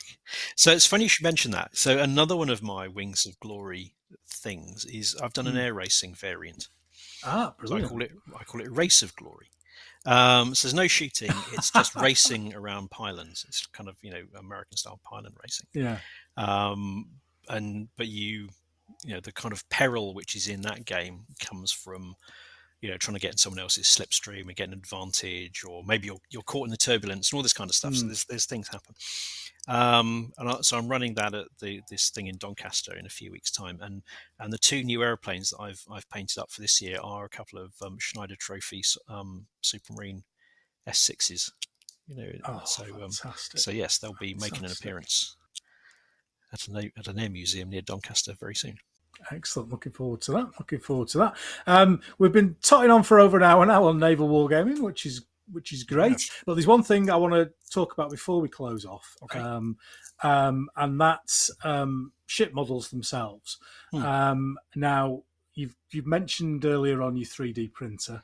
Yep. So you design and print your own models, don't you? So I do. how did that start? So yeah. So 3D printing, I just got into it because everybody seemed to be doing 3D printing and it was a lot of fun, and that was fine. And I was like buying files or downloading. There's a lot of free files that you can get on the internet. What got me into doing the ship models I've been doing recently, though, was so doing an American Civil War game, and I needed some stern wheel transports, because they're pretty commonplace. Really difficult to get models of them, and the ones that you can get are really expensive, relatively expensive. Yeah. So I thought, I'll just design one. So I made a 3D model of one, and it came out quite nicely. And having done that, I thought, oh, actually, there's this gunboat that I quite liked. And the next thing I knew, I've done lots. So yeah, it's kind of spiraled from there. And a lot of them are unusual ships that I would quite like to have in a game, but you can't get models of. And certainly not in 600th. No, nobody's doing them. And Spithead, do some lovely models in 1200th. But the way that he does them, they're very short-lived. Modeling runs. So if you don't get them at the time, you probably won't get a chance to get them in the future. So and they were 1200th, which I do American Civil War gaming in 1200th. I do way too many periods in the same, in multiple scales. But for 600th, no, they're not available. So it just kind of spiraled from there. Had you done any 3D design work before? Was it a whole new thing, or had you done a bit of 3D design? I'd done a bit. Like through sort of the Naval Architecture course and stuff like that. Building models of ships and things like that. Building them to actually print out and use. Yeah, it's actually it's a relatively steep learning curve. Not just in the getting to grips with the software package. And I'm just starting to learn to use a new package, and the starter book. I went on Amazon. Like what's the equivalent of Fusion 360 for dummies, and that's that book. It's like 2 inches thick. Oh my word! It'd be great when I've read it and when I've done it, and I can be able to do all sorts of things that I can't do at the moment. Just learning how to model particular details and things, and you sit. If you've only got a relatively simple software package, you have to think of some pretty innovative ways of making certain things or seeing how different solids will combine to give you or subtract. There's a lot of things where if I take this sphere and stretch it and do this and do that and then chop it, well, that looks a bit like this bit, and then I can subtract that from something else, and then suddenly, look, now I've got the casemate for this ironclad and it works really well. That's quite a steep curve, but also I found really interesting. Just giving you the need to sit down there and look at things in a different light. And because you're working on the more obscure end of things, has it been easy to find references to work from to get these things looking like? I thought you were going to say that. Not at all. In many cases, all you've got is a pretty rough description. You might have some dimensions. Sometimes you don't. You can hunt down, all of those lovely, sketches and illustrations and things that are in like Harper's Weekly and the sort of local newspapers and things, and national newspapers during the Civil War period. And you find 3 pictures of a ship, and you think they're 3 completely different ships. And inevitably, you'll find the really good picture of the ship that you absolutely should have had when you started making the model, but after you finished doing it. And I've had one or two where I finished it, and then somebody said, "Hey, I've actually found another picture of it." And you go, "Oh, that ship's completely different," But actually, that's a more reliable one, maybe. So yes, it's very, very, very difficult. Some of them it's easy. If you're doing, Yeah. I've done some Royal Navy ships, and you can just like go on the internet and find sketches, or you can go to Greenwich and see drawings, or there's plenty in books and things that you can find those without too many problems. But yeah, if you want to do USS Hackensack as she was in 1863 on the Swanee River or something, and it's like I've got no idea what that looks like. So a lot of it has to be educated guesses. Yeah. Oh well, it's a fantastic journey to go down, and like you say, the enjoyment in the research, because you're digging around to find stuff, is part of the enjoyment as well. Yes, and it's one of these things where you start digging on a particular ship, and then you'll suddenly find it was involved in this action against Fort blah blah blah or something with the USS so and so. Oh, I haven't heard of that one, and then you end up you get this kind of domino effect, and yes, I was doing some modeling the other day for some a couple of steamers around New Orleans, and then suddenly it was like, oh, but here's all these other ships that were on the Lake Pontchartrain flotilla, and these other ships that were stationed in the area as well, and suddenly it's like, oh, that's 10 new models to do, isn't it?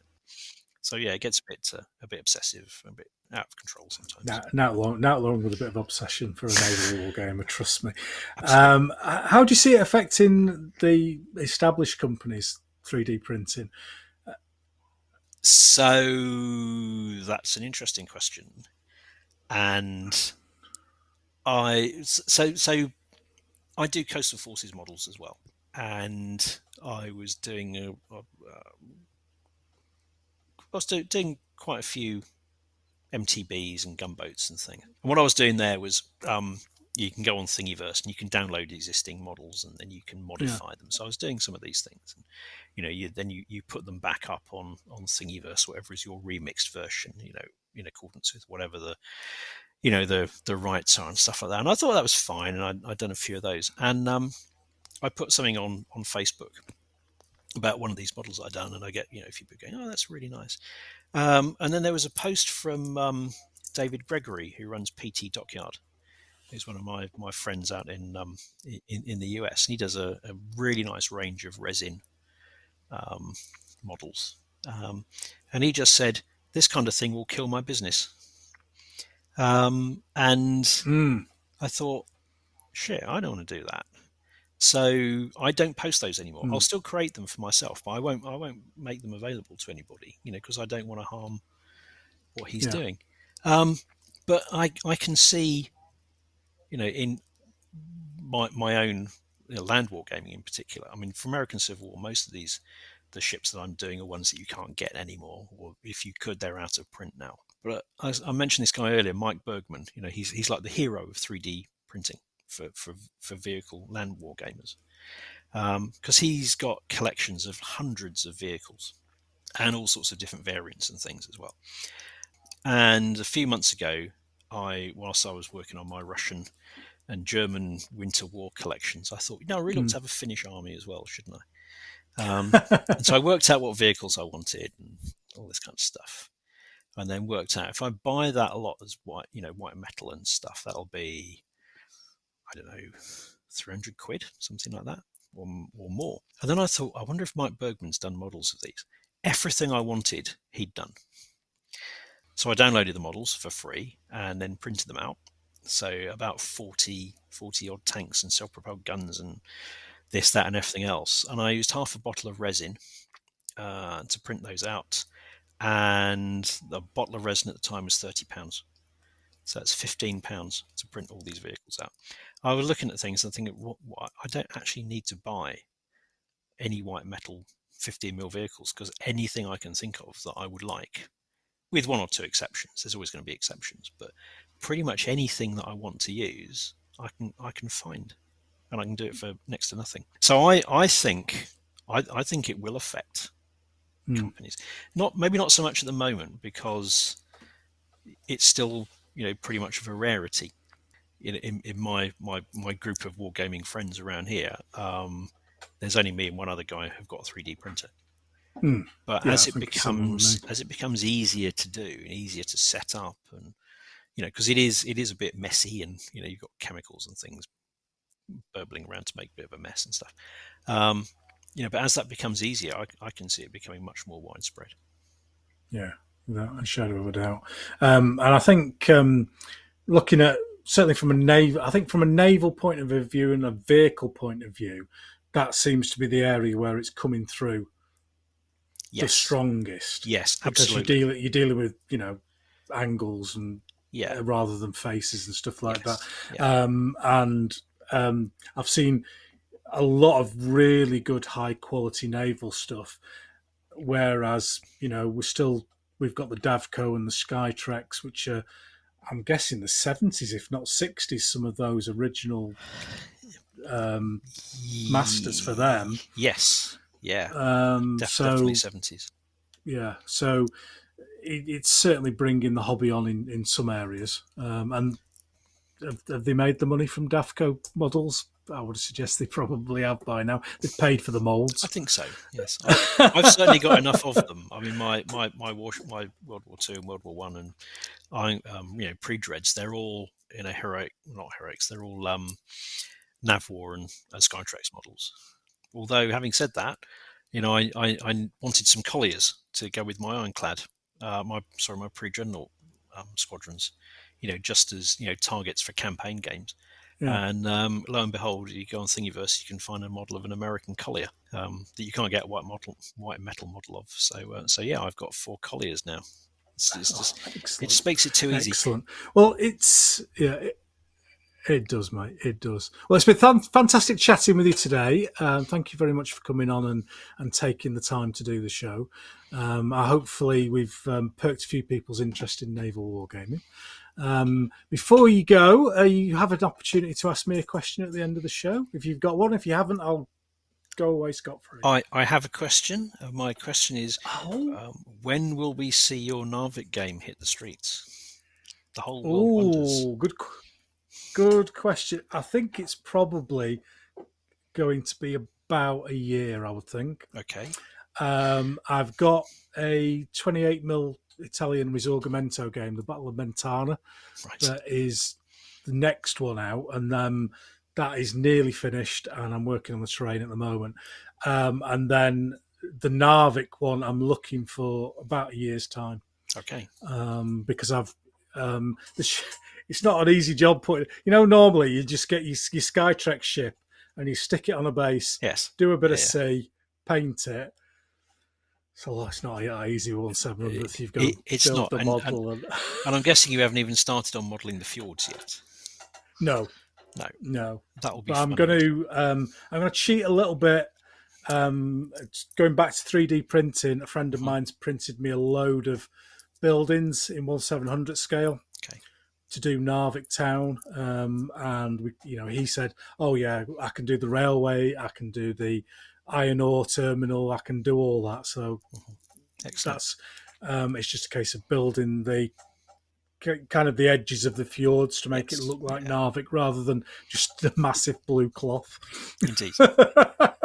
Excellent. Well, we can't wait. Really looking forward to seeing how it turns out. Excellent. And I'll certainly try and bring it down to Yeovilton if I can. Yeah, I need to expand my wargaming horizons. Awesome. Well, thanks again, David. If you'd just like to say good night to everyone. Yeah, good night, everybody. Thanks. It's been a really interesting afternoon, and thanks for asking me on. So no worries, David. Thank you very much. Good night, everyone.